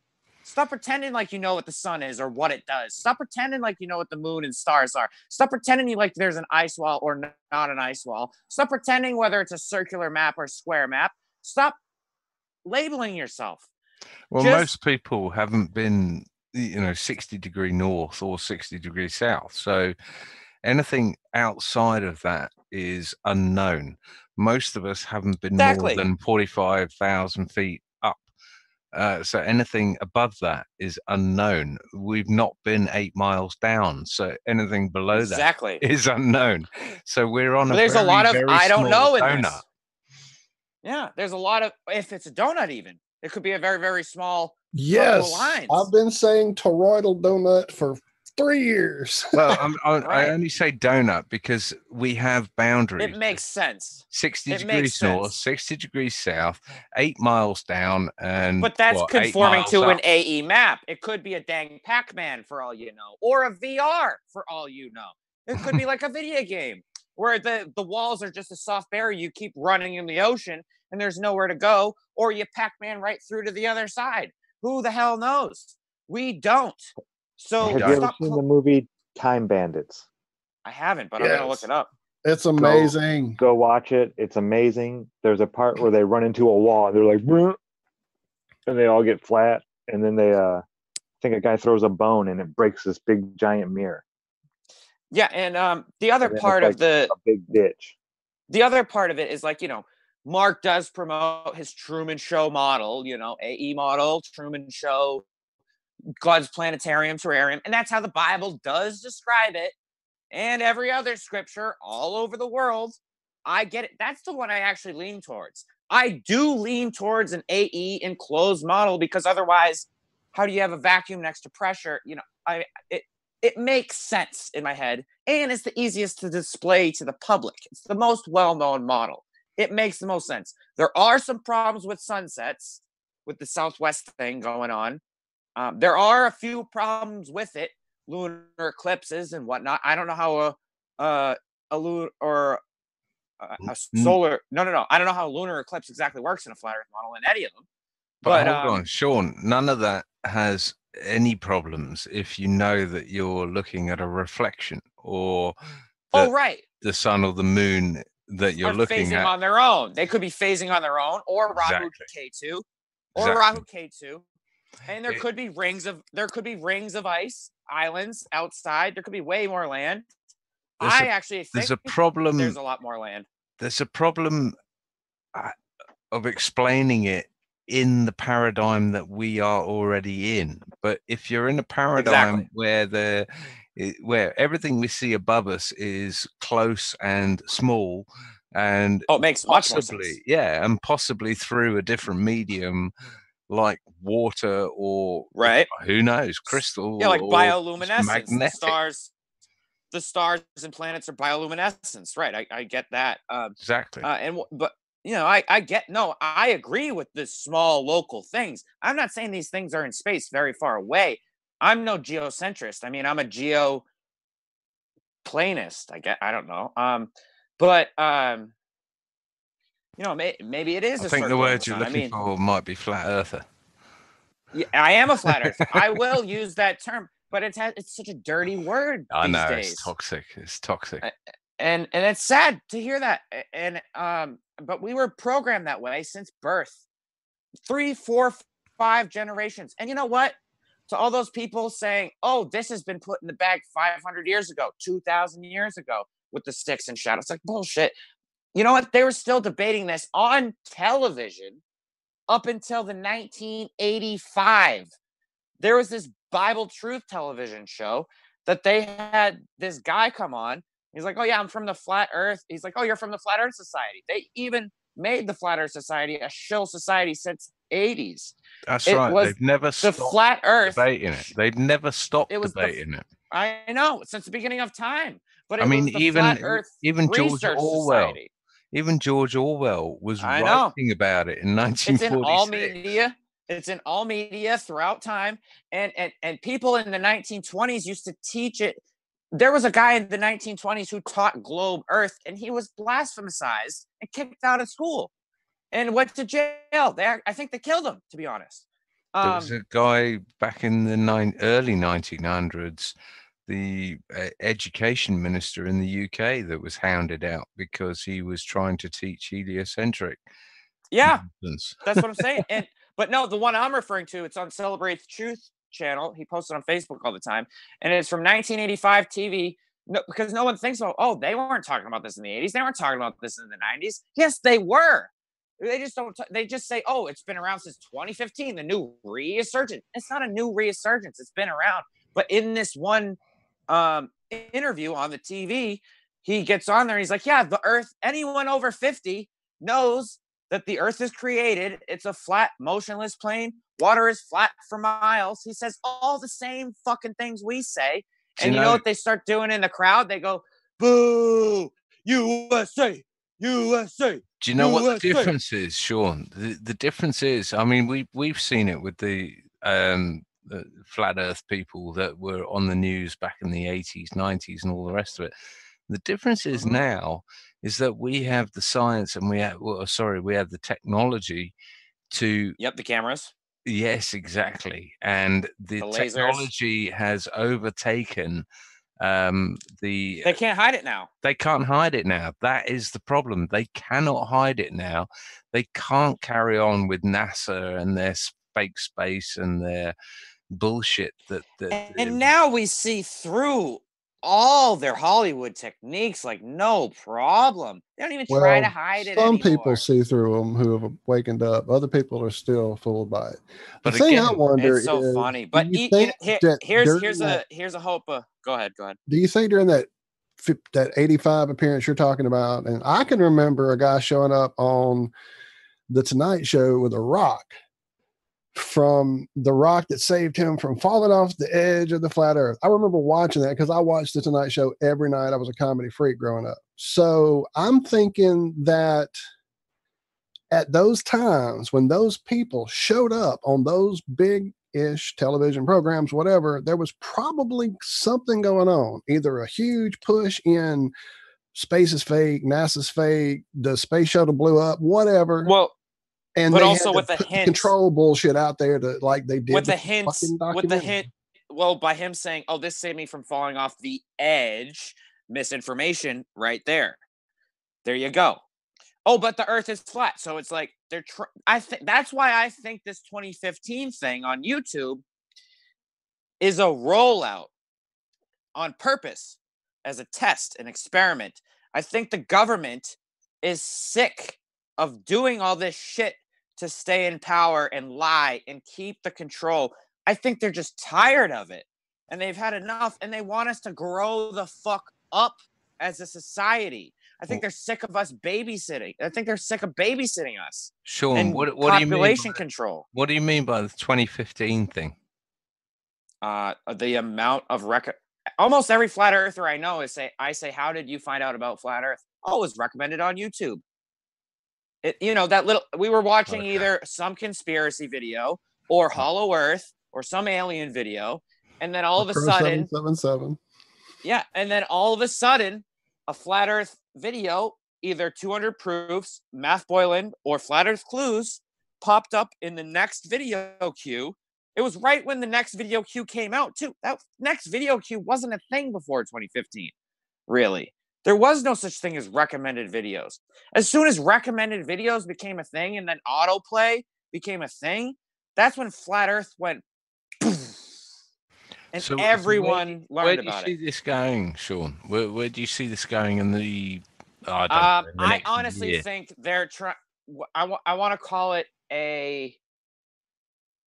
Let's say it is a dome, but it's way bigger than we understand. It's not the ice wall.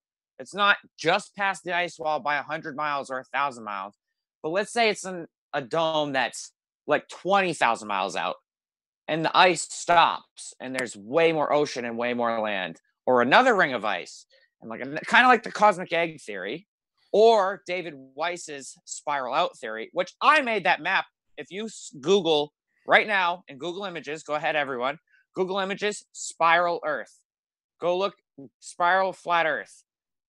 That's my image I edited. I didn't make the original 2 circles. We've all seen the 2 circle image, right? With the extra land, with the arrows and the suns and the labels and all that, yeah. The one no one can figure out where it came from. Yeah, I don't know well where aware it of came that map. Nobody knows where. Nobody knows. I think it's part of the rollout too. Of course it is.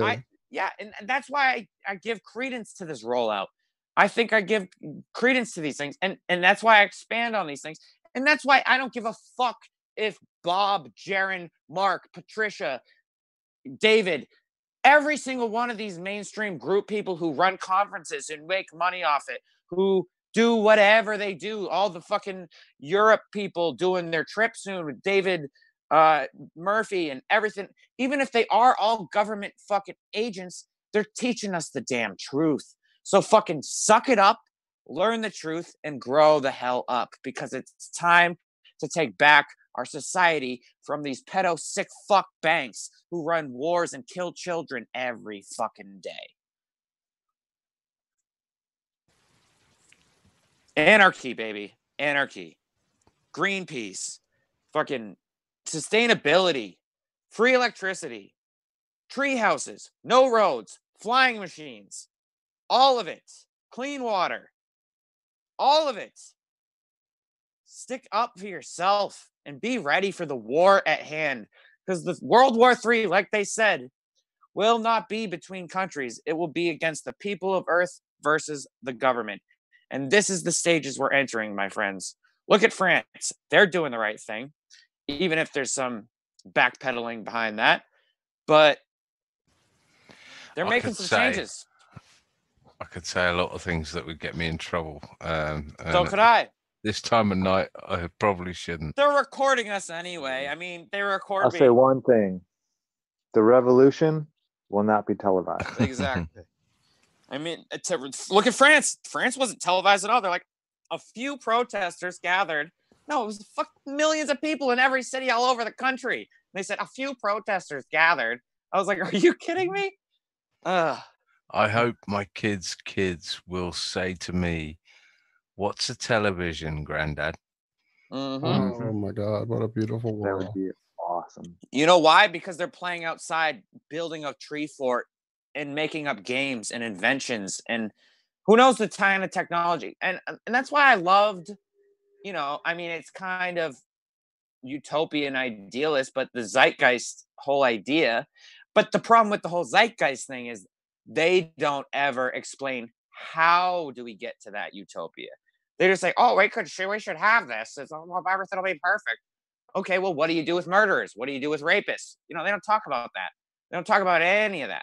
So it's a flawed utopian ideal dream bullshit in itself. But they're on the right page with the energy and efficiency and using technology with nature.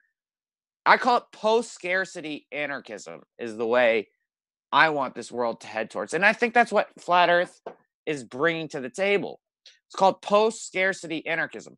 So you know how we live in this world of fear, Florin, and scarcity and overpopulation, and you're bad for the world because you're a human. How dare you? How dare you be alive?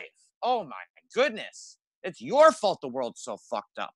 And that's what they put in our heads since childbirth. And it's sickening. And it's time for us to all grow up and say, no more. And I think a lot of these people who are in these positions of government, in these celebrity positions, in these positions of change who can make a difference, there are still good elites. You can't call them all bad. They're fucking human. They live here too. I mean, unless there is this whole other civilization we don't know about, a breakaway civilization. I mean, why else would they be destroying this place so bad? There has to be another breakaway civilization that's way the hell better than us. And that civilization said, yeah, your rich guys can come here, but you got to give us all these fucking resources and do everything we say. And your people, oh, no. They can't know we exist. But you guys can know we exist. And you can come visit on vacation. But you can't live here until, let's say the Antarctic Peace Treaty end date, 2040. Why does it have a whole 100-year peace treaty? That's insane. Oh, we can't, if it is an AE map, that makes sense. It's like, oh yeah, you guys can catch up to us in 100 years, but also give us everything you got, show us your worth while, in your probation period. And then they're going to be like, okay, here's this civilization. These are the water people who have gills. These are the Sasquatch who, live in the woods nation. It's just, a bunch of different lands all around us that we have no idea about, I bet. And they just hide us from all of it because they think we're just so scared. And that's why they've been pumping the alien agenda since the beginning, and space. But then slowly they let out this, oh, it's not really space, but yeah, all those alien things we said, yeah, that's all true. But they're just slowly getting us used to the idea that, yeah, other things could exist. But the only way they knew how to say it, because for the last 500 years, we believed in other planets, so, which was a lie from the beginning. But I think it's all part of a bigger deal than anyone's ready for. And you look at these stupid who still watch the Kardashians and don't give a fuck. oh, the earth's flat. Like my last girlfriend said, yeah, I believe you, but what does it fucking matter? That's my favorite one they like to say. What does it matter? What? What do you mean, what does it matter? It matters on every level of society. It affects everything. It's our whole society. What do you mean? What does it matter? It's why we are the way we are. Things would be different if we knew the truth. Like, what the fuck?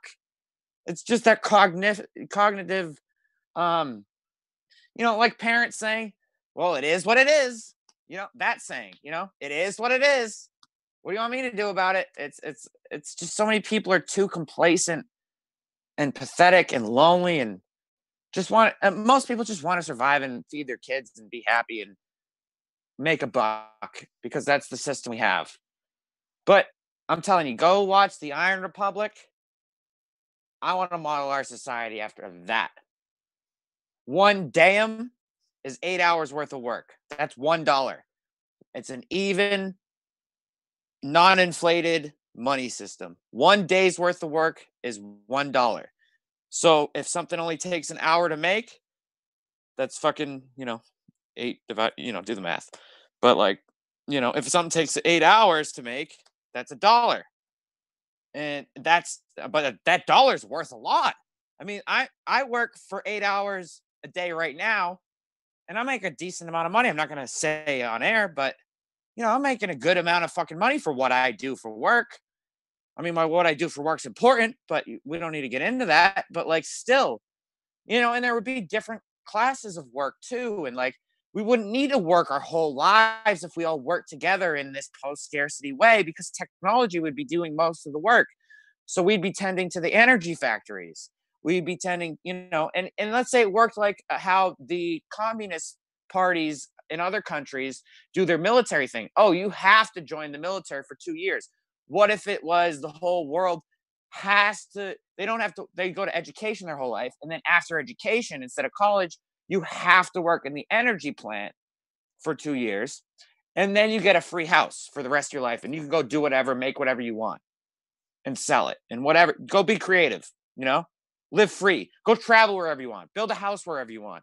And then we still would have, with this zeitgeist, post-scarcity, technological free world, there would still be cities and people would live in those cities as well, but not the way we do today. It would more be like a Pokemon resource center where it's like a travel stop, like a hotel. Like you stay there for a few days, gather some equipment and food, trade some shit that you built. You know what I mean? We'd be nomads. We'd be sexy science nomads who live off the land and provide for our families and build tree houses wherever we want.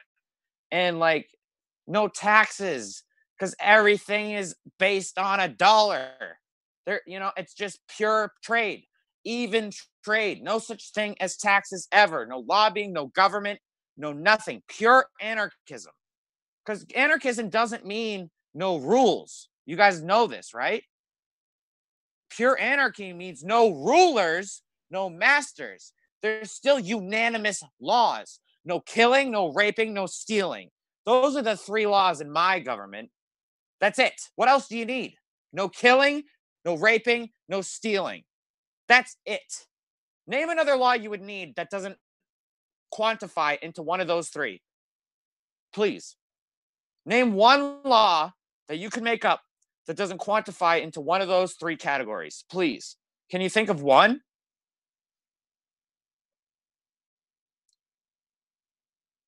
Nice. I'd say do no harm.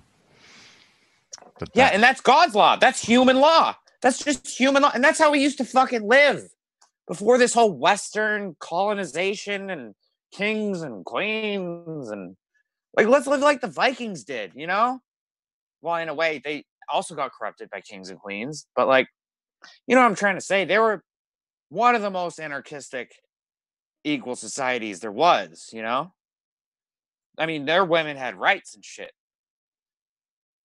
It's it's just disgusting what modernization and then especially if this Tartarian thing is true, it's just the sick elite from Europe came here, demolished whether it was a catastrophe or wars or whatever happened, demolished the beautiful place this was that was built here, and then just moved into the empty buildings. It's Or called free. did we go, or did people get shipped from here over to Europe originally? Have you looked at that? I don't even know. theory? That's the thing. History's up in the air, my dude. It's Dude, all it's so insane. Yes. it's all up in the air. Apparently, the real Africa is in the Grand Canyon. That was the original Egypt. Apparently, you know, that's some shit I've heard. And you know, there's limits of the Grand Canyon you can't even go to with Buddhist temples and Egyptian hieroglyphs and Egyptian shit. There's a lot of cut off areas, you know. Hell, I've heard about the pyramid in Alaska that's underground, that's crystal and it's powered and it's still running and it's a secret They are military cutting base. off more and more and more every year too. It's of our state disgusting. forests, There's of our national forests. the rabbit fences in Australia. The whole middle of Australia is cut off from public transport. There's just this random fence in the middle of the country that people can't go to. Like you get to the fence and then some trucks show up and they make you turn around, like an Area 51 style thing. And Area 51 is nothing. You want to see some weird alien shit? Watch Skinwalker Ranch, A Hunt for the Skinwalker. Watch that documentary. Yes, I've seen some bizarre footage, which definitely, you know, that brings that whole thing full circle again. The question of, okay, so we're looking for this world that we're trying to create, and how do we do that when there's evil fucks that are, you know, going to try to rape, pillage, etc. I think that goes back to the evil fucks that were allowed by choice by the people that were looking for the power in this region. This is a realm, this part of the plane that we're in, and have made these agreements with these evil entities that are able to somehow fucking run our bodies just like we run our bodies, because it's a shell, it's a fucking vehicle. It is. And until we are not our bodies, to take that back in another realm, which is a nightly fucking thing for me. Anyway, that's what we have. I feel you. That's the fucking and anyone who's tripped a lot understands exactly what you're saying. Anyone who has drank a lot amount of alcohol and has dealt with those actual demons when you're blackout drunk, or also has taken a lot of psychedelics repeatedly and other MDMA and things like that, and understand, you know, being in other realms, you know, I get what you're saying, my dude. And my name's Sean Grant. I'm from Boston, and I took a lot of drugs. Fucking come after me, government. No, that's right there. I love it, man. Yeah. Oh, well, Sean, we've been running at this for about 4 hours now. No, yeah, go to bed, guys. You let me talk too much, but I really I put a link to your it. channel, Sean. I put a link to your channel in the description for the show, and now you're in the title of the show here. Thank you for ending it. Where do you hang out? No, man. Yeah. All right. So we used to be Poncho Pete's crew. We were all Poncho Pete. That's how we all met. That's where I know space is fake. Okay. Yeah. Unfortunately, you know, we all kind of have. Well, I mean, you guys all know that story. Yeah. And he's still on with it. It's just so sad. And I even have a troll video about me crying about it one day because I was drunk. I'm like, we were all together. We're a family.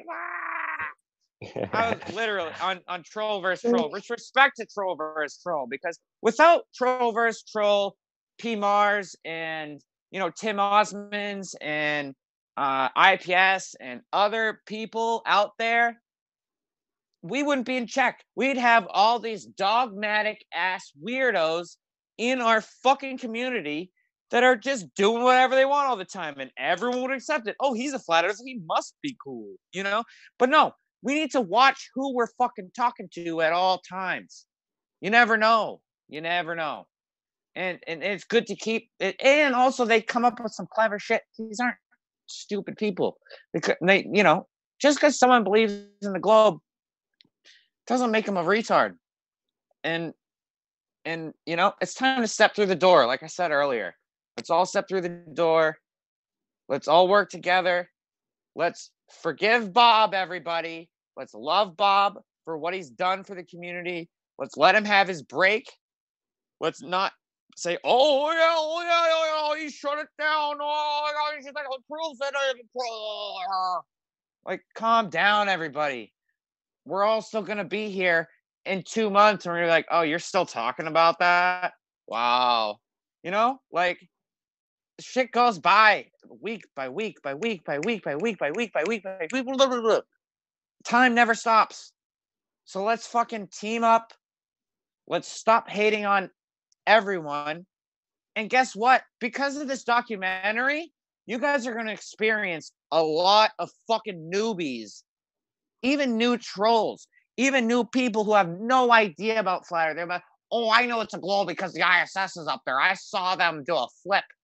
You know, they're going to say stupid shit because they have nothing to give. And they're like, they don't realize how old you are either. When I first got into flat Earth, I mean, it was 4 years ago, but when I got into YouTube like a year and a half later. So like, I didn't know who I was. I didn't even know about 3chan at all. When I didn't even learn about 3chan until 3 years into flat Earth. You know, like that's where it all started, was the 3chan days. You know, the real debates, the original shit. You know what I'm saying?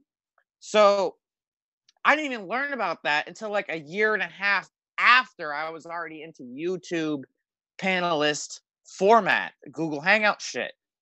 And that was a whole year of my shit, not knowing, just knowing I was a flat earther. I mean, luckily, you know, I had Jibby kind of bring me into the fold.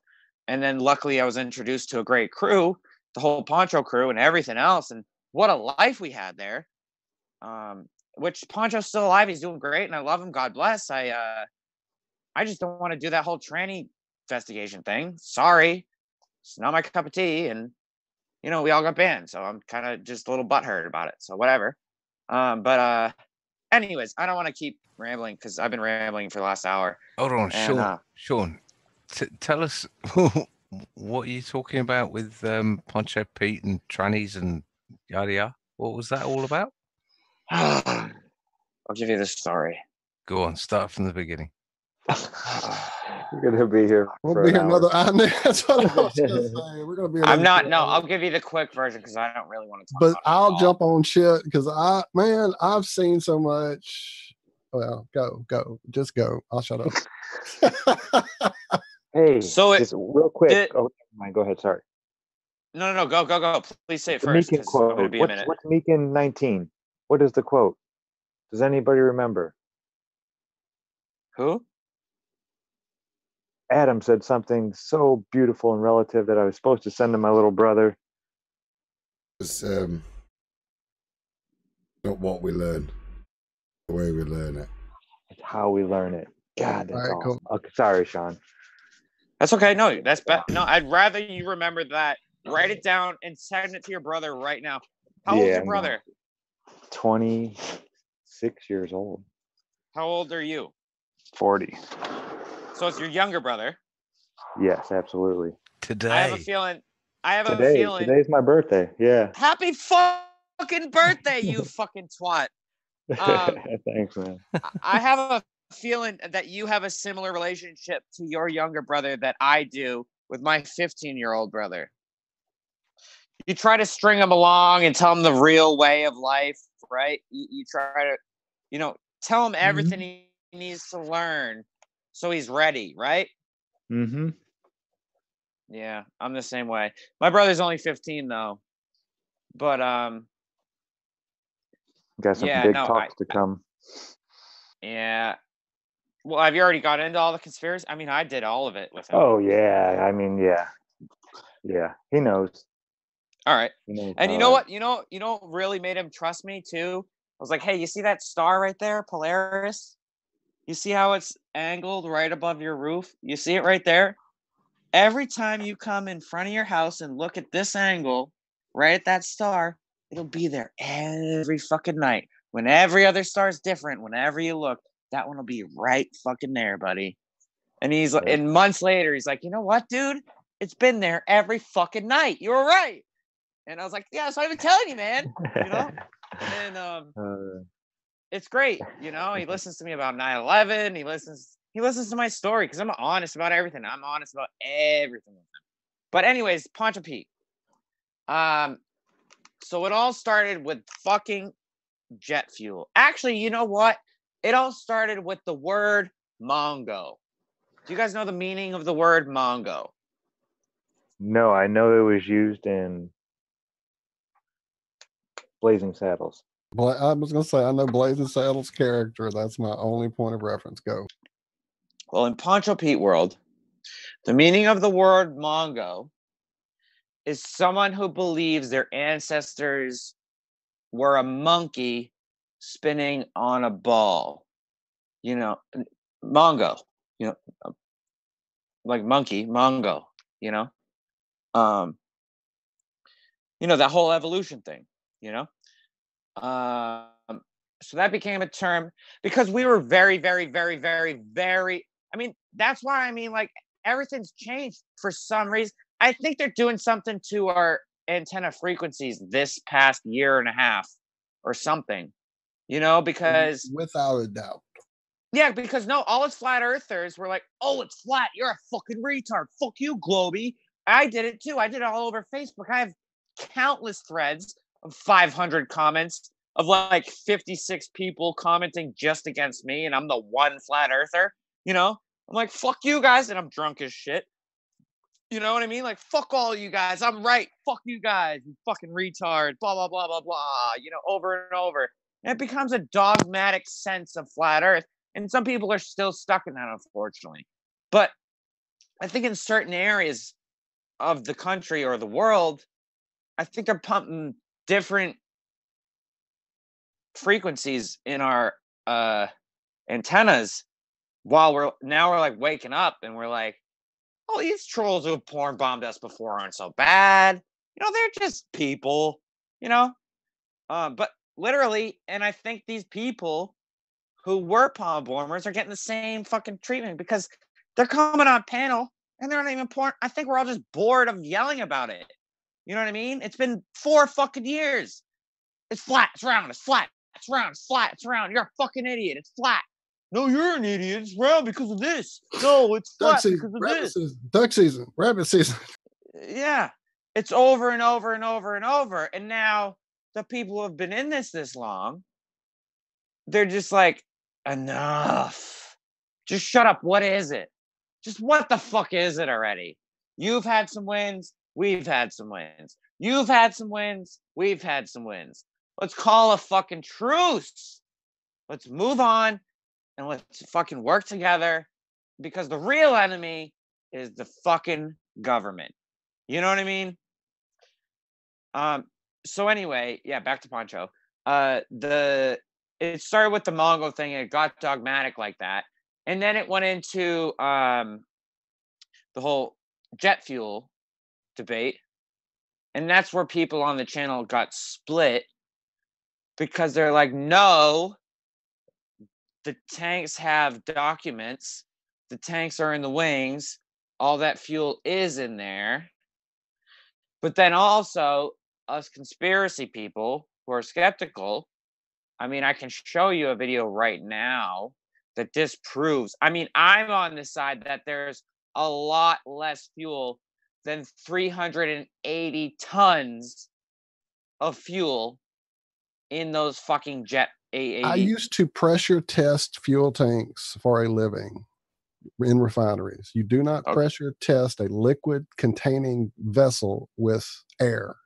And I watched a video where a lady went into wings of a plane to test the tanks with air.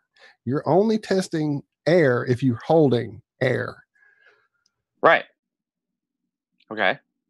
So my point is, though, that those tanks aren't in the wings. The mechanics of the wing itself are in the wings. And there is a smaller tank in the capsule. No, like the video I could show you, which is a scientific video, it's cartoon, but it's very explanatory, that these new jet engines, they use turbines and compressed air.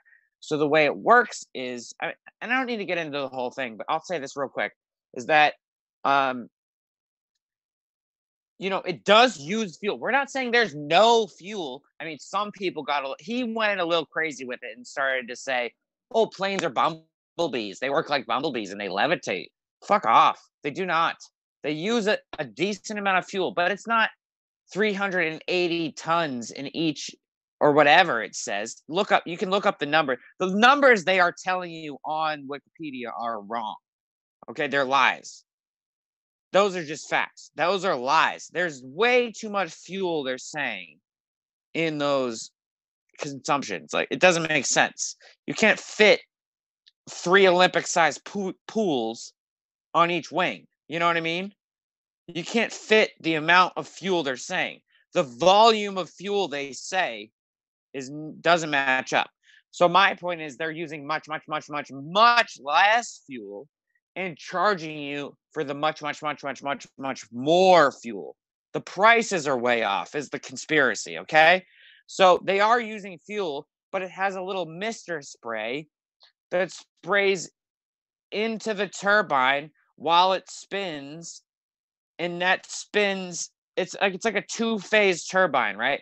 So there's a center skinny turbine, which they're all connected with. So there's a center shaft with a cone around it, a 10% cone, and then that is where it sprays the fuel and the air that spins in it with the engine, and that spins the back of that little fan. I mean, it's a bunch of little fans. That's how a compressor engine work. A compressor turbine works. It's crisscrossing fans that just keep spinning and spinning and spinning and condensing the air. Are you guys still there? Yeah, you are. And then, once it gets up in the air, it uses a bunch of fuel. But then once it's in the air, that outer cone, the 90%, is spinning because of that tiny 10%. So that tiny 10% spins the whole thing as it's going up into the air. So the whole thing is spinning.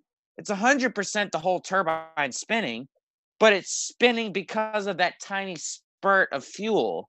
It's a mist that mixes with the air that's spinning, and with combined electric power as well. The electricity and the gas gets it spinning, and then you combine that together and get it spinning, and then it gets spinning faster and faster and faster. And you use a lot of energy and fuel as you're raising up and accelerating into the air. But then once you're at cruising altitude, remember cruise, just kind of like your car, cruise control, you hit the little button, once it's up there, the way it works is those outer parts of the jet engine, the outer parts is 90% of its power because it's already going very, very fast. So that's going to make those turbines spin even faster than they were at taking off. And then it condenses it all, heats it up, and pushes it out the back in a cone shape. So 90%, once it's up in the air, 90% is just off air. 90% of the fuel is just the atmosphere. That's what the point is.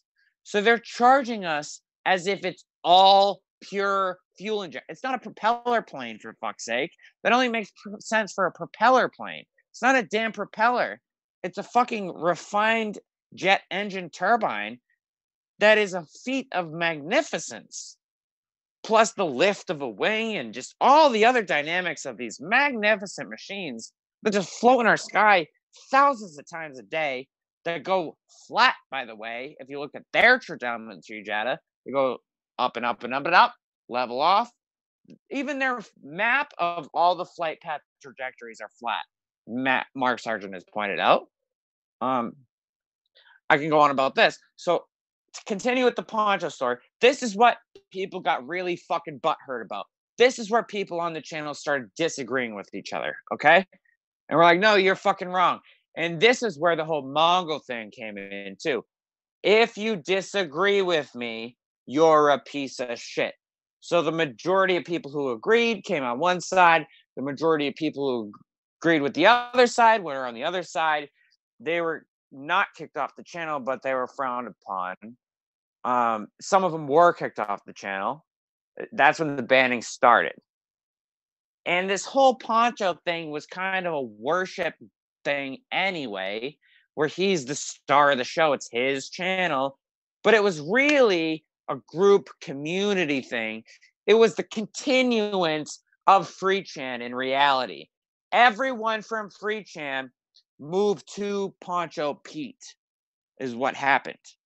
You know what I mean? Like most of the people, not everyone, but all the people from FreeChan recognized Poncho Pete from FreeChan. And when Poncho Pete started the first ever 24/7, I mean, he went for fucking 900 something days on his goddamn couch, my people. That's legendary. That's unheard of. That's fucking 3 years. 900 days on your couch, 24/7, flat earth stream. That's dedication. So what? Yeah, he won his award, worst flat earth channel to ever exist. So then, and the whole Jesus Bible thing versus Jibby's VR thing, and whether you believe in Jesus and the Bible or not, or if you don't, was always in the back of Poncho's mind. He's a baby Jesus lover through and through. Still is. He calls himself Son of Man with his new channel. I mean, he's got his old Poncho Pete channel back. It is up there. I'm not sub to it. But then he got into this one conspiracy of transvestigation. And this is when the whole channel went to shit. First conspiracy, the first day it happened of the end of the whole entire beautiful 900 days of family, friendship, songs, comedy, videos, memes, beauty, internet gold. Okay? Even when Poncho got banned, even when Poncho lost his channel, we stayed together as a group and made a new channel that Snack put together called Poncho Pete Tribute Chan Strong. Okay? And that went on, and we just continued the day mark. Oh, yeah, we're at day 753. And then we just continued from there. And Poncho was on there every day, and he'd play his fucking Jolene, Jolene, Jolene, Jolene.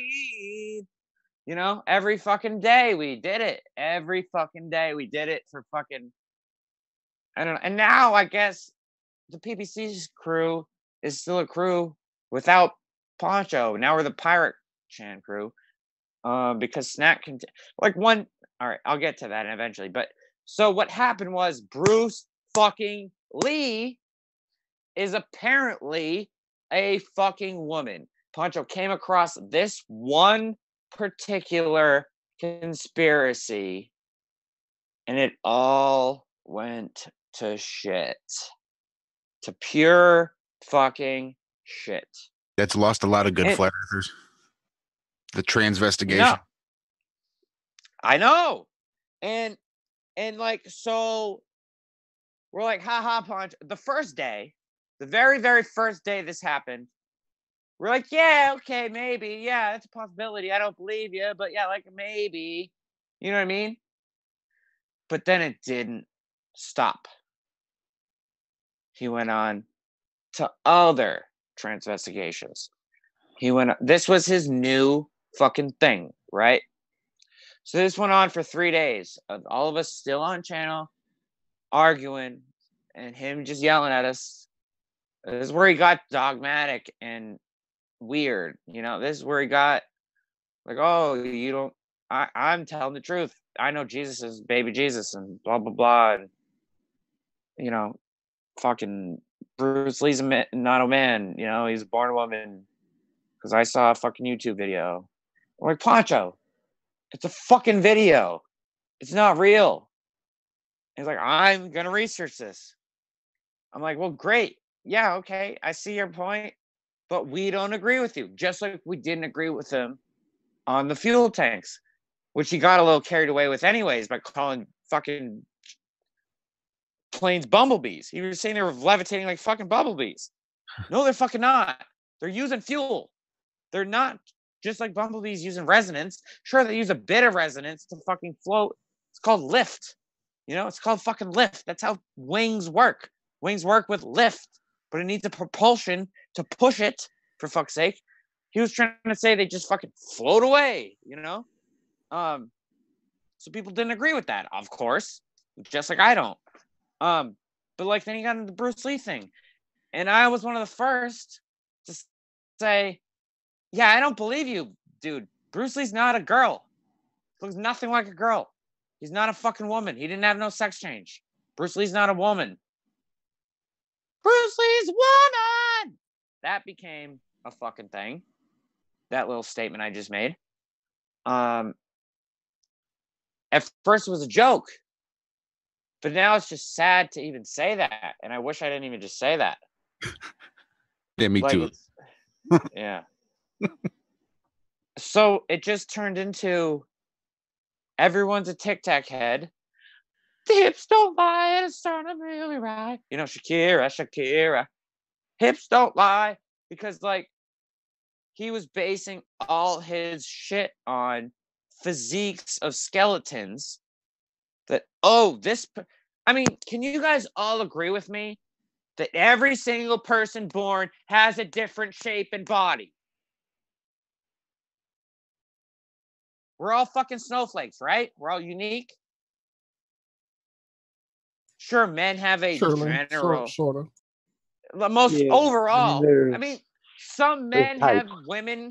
Some men have women characteristics, and some women have manly characteristics, right?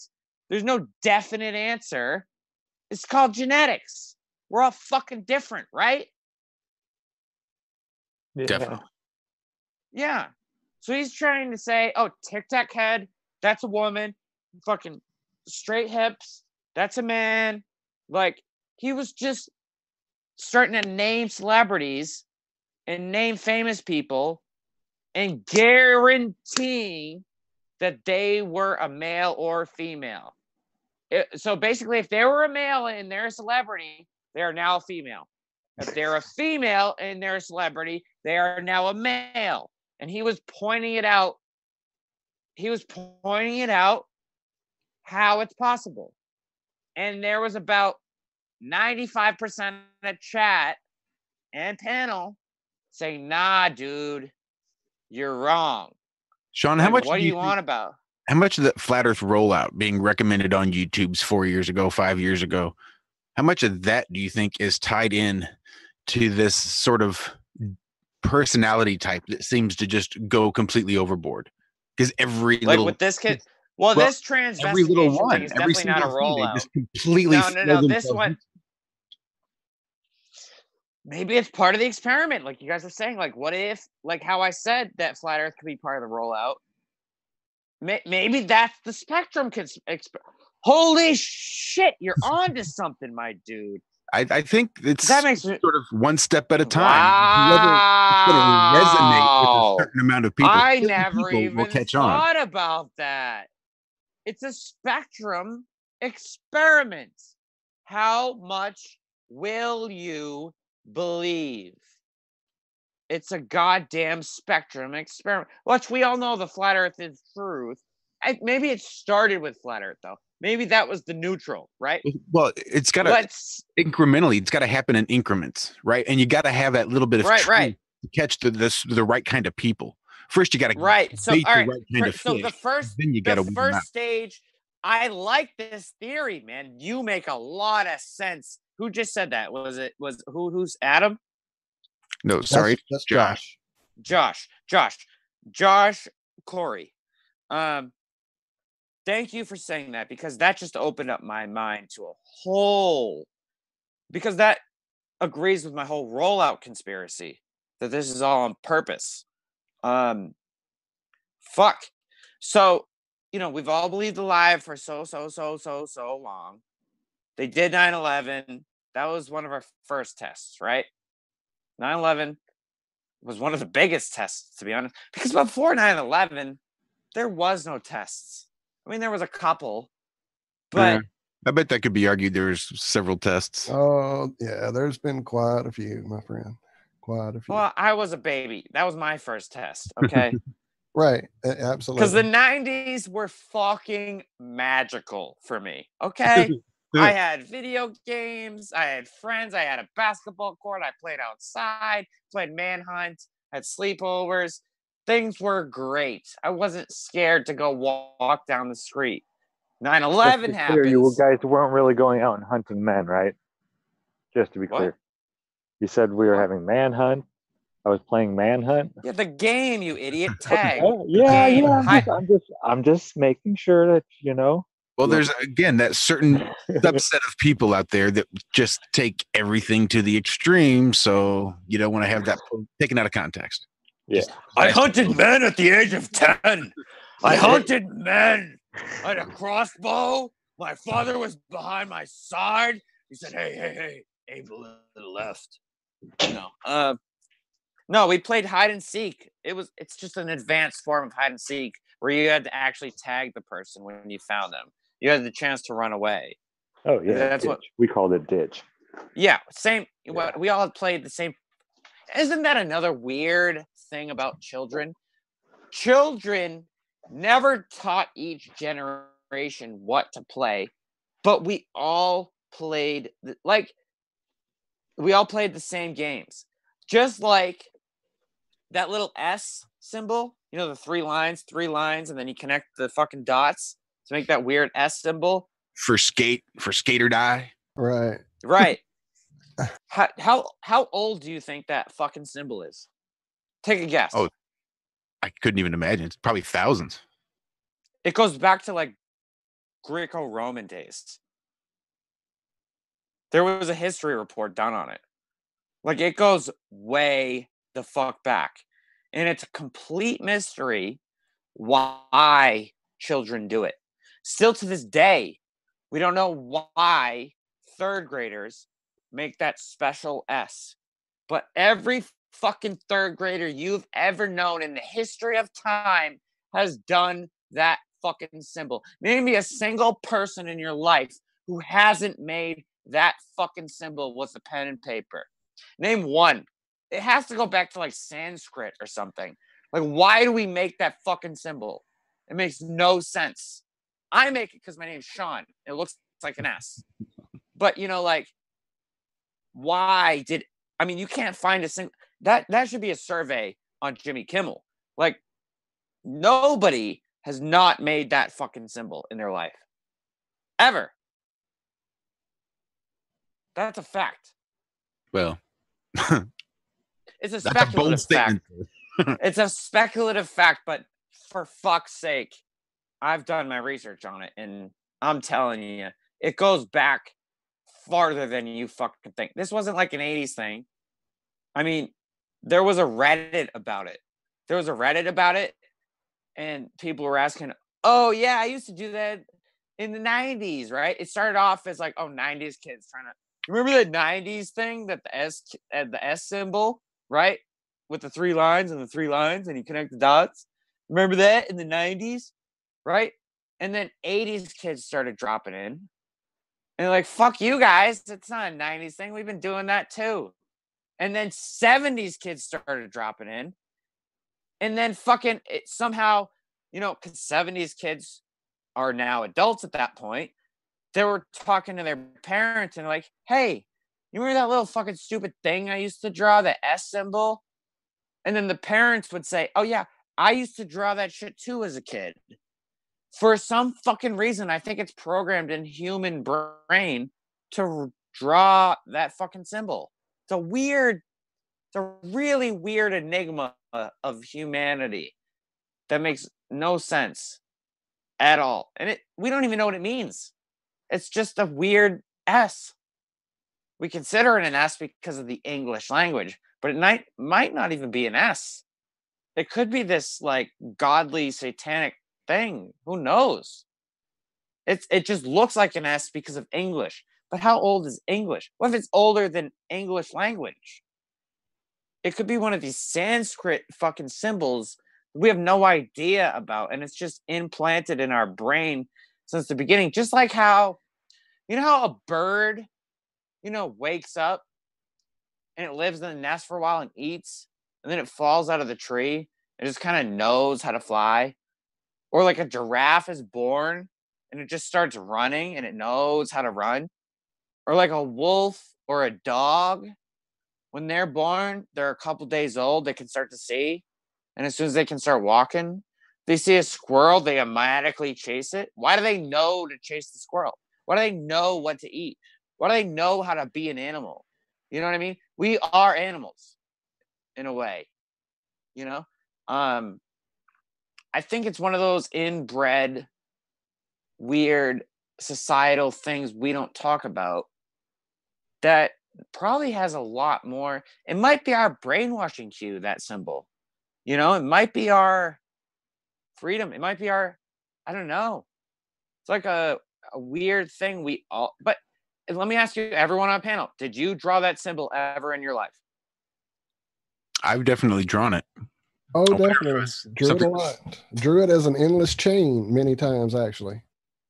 Yeah, I'm sure you've even expanded on it. I drew my Depression. whole name. I drew my whole name because my name starts with S. So I drew my whole name in that style. I tried to figure out how to do an A. How do you do an undercase A in that style with lines and points? It was difficult, but I figured it out. 1, 2, 3, point up to the middle line, point down to the under, but then how do you make the little tilde underneath? Yeah, you have to start it halfway. It looks like shit. You see what I had a problem. You know what I mean? But you exactly know what I just explained to you. Isn't that weird? That you know exactly what I just said to make an undercase A. That's how ingrained this fucking symbolism of lines and connections is engraved in your head. Isn't that fucking weird to you guys? That is definitely weird. Because you know exactly the symbol I just tried to say. Does anyone know what that thing is actually called? Because I'm trying to look up some kind of It's history. not even Sanskrit, dude. It's Yeah, like before. I think it's one of the first languages, to be honest. I think it comes from era 1. I think it's just in our brains. I think it just is there. And the S is the most complicated one because you could either interpret that as an 8, an S, or an infinity symbol. Most likely it's an infinity symbol that's been downgraded because we're in the 21st century. You know what I mean? It's the sigil that kills the imagination so that you can be a proper student. Yeah, like brainwashing. The Prussians did it. You have to control the kids some way. You have to. But I don't. I really don't. Wouldn't it be weirder? Sure, you like to say, "Oh, I saw that in school. That's how I know it." But that's what we tell ourselves, though, right? Well, I totally copied what if somebody? I can remember specifically seeing somebody do it and thinking, "Oh, that's cool," and trying to figure it out. Right, you might have. But what if we didn't do what you just? What if you're just telling yourself that? What if you just subconsciously at a certain age learning how to write, because you're learning how to write anyway, you doodled it in the corner for no fucking reason, and then you saw that someone else did, you're like, hey, did you steal that from me? Or oh, I learned that from you. You false memorized it. What if it's just already in there no matter what? What if that's our fucking code? What if that's humans' code? What if we are a Westworld? What if we are a VR? What if we are a fucking biological robot, a Matrix? What if we are? Because this world doesn't really fucking make sense, my dude. If it's flat, it's created, then we have no idea what the fuck we are. And that's one of these conundrums I have. The little magic S that no one can explain. That goes back since the history. Fine. Man, I am digging here. You just don't know. I've been digging since you started talking about it. You guys love me now. I'll be on every week, babe. Well, we have been going now for 4 hours and. No, we need to end because I'll keep talking. I can start my own hangout, and guess what? Any of you can join. No, I'm not going to start my own hangout. Thanks for all the subs. If anyone's ever subbed tonight, thank you. I did. I did. I really appreciate it. I was from last time you were in here because when I went over there, I'm like, oh yeah, because I was going to check out your video and invite you on, and things get kind of hectic around here. Did I give you a good history report and everything else? Absolutely. Absolutely. That's a good way to end it. Thanks for letting me rant. I needed it. Man. Please come back again for sure. Because you guys are new people, so I get to talk fresh and give my ideas. I mean, I've rehashed this on my channel I talk to the same fucking people every day, and they're like, "Yeah, Sean, we know. We heard you say that." You know what I mean? But so to say, yeah, exactly. You guys are sick of each other too. So to have that opportunity to talk to a new crowd. And that's what I think we need to move forward with. That's why I'm not ruling talking out to globe earthers and concavers. And I mean, we talked to this guy Simon, who's a concaver, which fuck concave Earth. I mean, that's a complete impossibility. Well, before we get too far down that rabbit hole, can we just end it right there on fuck concave Earth? Yes. But also, love thy neighbor. Love thy neighbor. Okay. Love thy neighbor. Even better. I like that even better. I like that better. Concave Earth and love thy neighbor. Yeah. I love you guys. I'll talk to you soon. And then call. Thank you. Stay safe. God bless. And go watch Fook at Word if I didn't cheer you up enough, because he did great. Peace. Awesome. Everybody go check out Space is Fake channel over there on YouTube. This has been. And I am also Space is Fake 7 on Twitter. And how do I end call? Where do you leave? Okay. Bye-bye. You can email him over at spacesfake420@gmail.com. This has been Straight Shooting with Boston Sean. That was awesome. Whoo! I was doing really good right up until Sean got on, and he just wore me the fuck out. I don't know where he gets all that. He's drunk. Can you imagine that dude on cocaine? I'm already following you on Twitter, by the way. Is he still here or did he leave? He's gone. Okay. Oh yeah. He dropped. I'm already following there. Cool.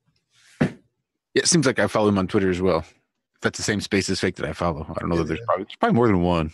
There's at least 7 of them. Oh, really? Facebone 777? Hey, there might be 777 of them. You don't know. There's at least 2 because I had to use that. There's only one iron from because I didn't know what I was doing at the time. And they won't let me change it. That's nice. So that iron from. Right, get me to bed. I've got to go to bed. Wow, I thought we lost you to the wind. Yeah. I thought we'd be on till tomorrow when you woke up and turned us off. Yeah. That's awesome. You've got a one-up option now of me turning it off. All right. Well, I guess we better take it while we have the option. Yeah. Love you all. Thank you all so much. Yes, love you guys. Thank you, Sean. Love you. That was great. All right, I'm just going to guys. play out our Ironworks promo and then our new music, the new little thing I did, and then we'll get out of here. Love you guys. Thank you so much. I didn't realize you'd made that. I thought you were just hitting buttons while you were playing the song at the beginning. That's awesome. Go ahead, you. So, fingers crossed. Next week, our show will continue as scheduled. As it stands now, I think Bob and Cammy are supposed to show up, but I don't remember seeing anything in chat from Cammy about it. Probably something I should have checked into whilst she was there. Oh, anyway. I got the impression that they'll be here. Let's just say that. Sounds good. So what is it? In the United States this week on Tuesday, the 12th, we're looking for the midnight. Nope. Yeah. Yeah, the 12th is midnight for us, and the 15th is midday. So we need a gibbous moon at midnight in the U.S. and a crescent moon at midday? Or did I jack that up too? No, you're backwards. It's crescent at night. Gibbous at day. Yeah, that's okay. It took me a while. I've been here since 3 a.m. Don't worry. I understand. Really, I worked 4 hours and I came home and came downstairs. really basically been in my basement with the exception of a 4-hour break where I went to work. To work, Been right? in my basement all day long. Working on that damn little thing I did. So without any further ado, we're going to run a little quick Ironworks promo, run that music, and get the fuck out of here because we're all done. And I'm just going to keep stalling to see how long we can keep Adam on. Anyway, I love you guys. I'll talk to you next week. Thank you all so much. Thanks. Oh, come on. All I needed was volume. Everything else was set. Now we'll try it. However, in the same month that it was... Okay, now what's playing? You know what? It just never works as well as I want. One click away, mate. I don't even know what's playing. I just hear something. But it was on Google because it's done now. All right. Now we're gone. Bye-bye. Fear's the mind killer. Fear's the little deaths. This is Uncle Walt from the Ironworks. Josh, Corey, and I have chosen to look at life with no fear. No fear of the unknown. No fear of questions about the supposedly well-known. No fear of ridicule for thinking outside the familiar fool's lines. No fear of the boot on the neck of those refusing the party line. No fear of taking on those so convinced of their beliefs they would sooner drink the Kool-Aid than believe they've been fools made. In this world filled with me too, cattle sink, can truth's protective layers be peeled back to show the tender juice of ink? Are we all just grist for the mill? Souls sold against our will, or is that just how it feels? When you're filled to the rim, triviality so fear-filled and grim, break clear of the fear. Right here, Tuesdays and Fridays at 2 a.m. on TFR. Josh and I and you will hammer out the impurities of technology-driven groupthink, fold in a dash of logic, and quench it all with a bit of absurdity. The Ironworks. Break clear of the fear. Here's a message of importance to millions of people who are continually pale and washed out, weak and run down. Doctors will tell you that these conditions are often caused by a deficiency of iron.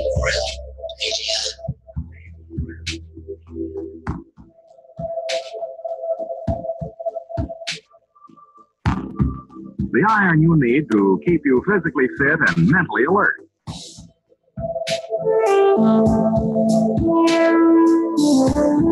Medical studies show that 2 out of 3 women and many, many men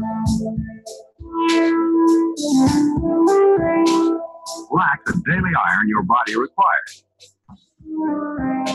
in a form your body can easily use and put to work.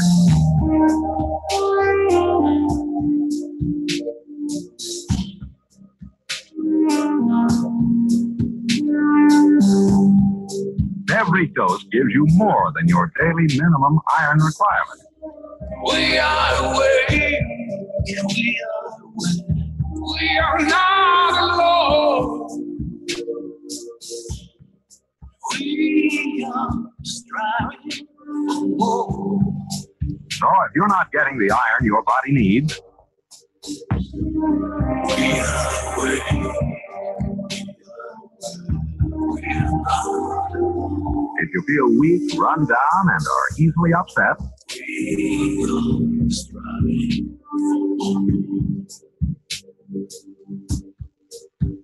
start taking iron today.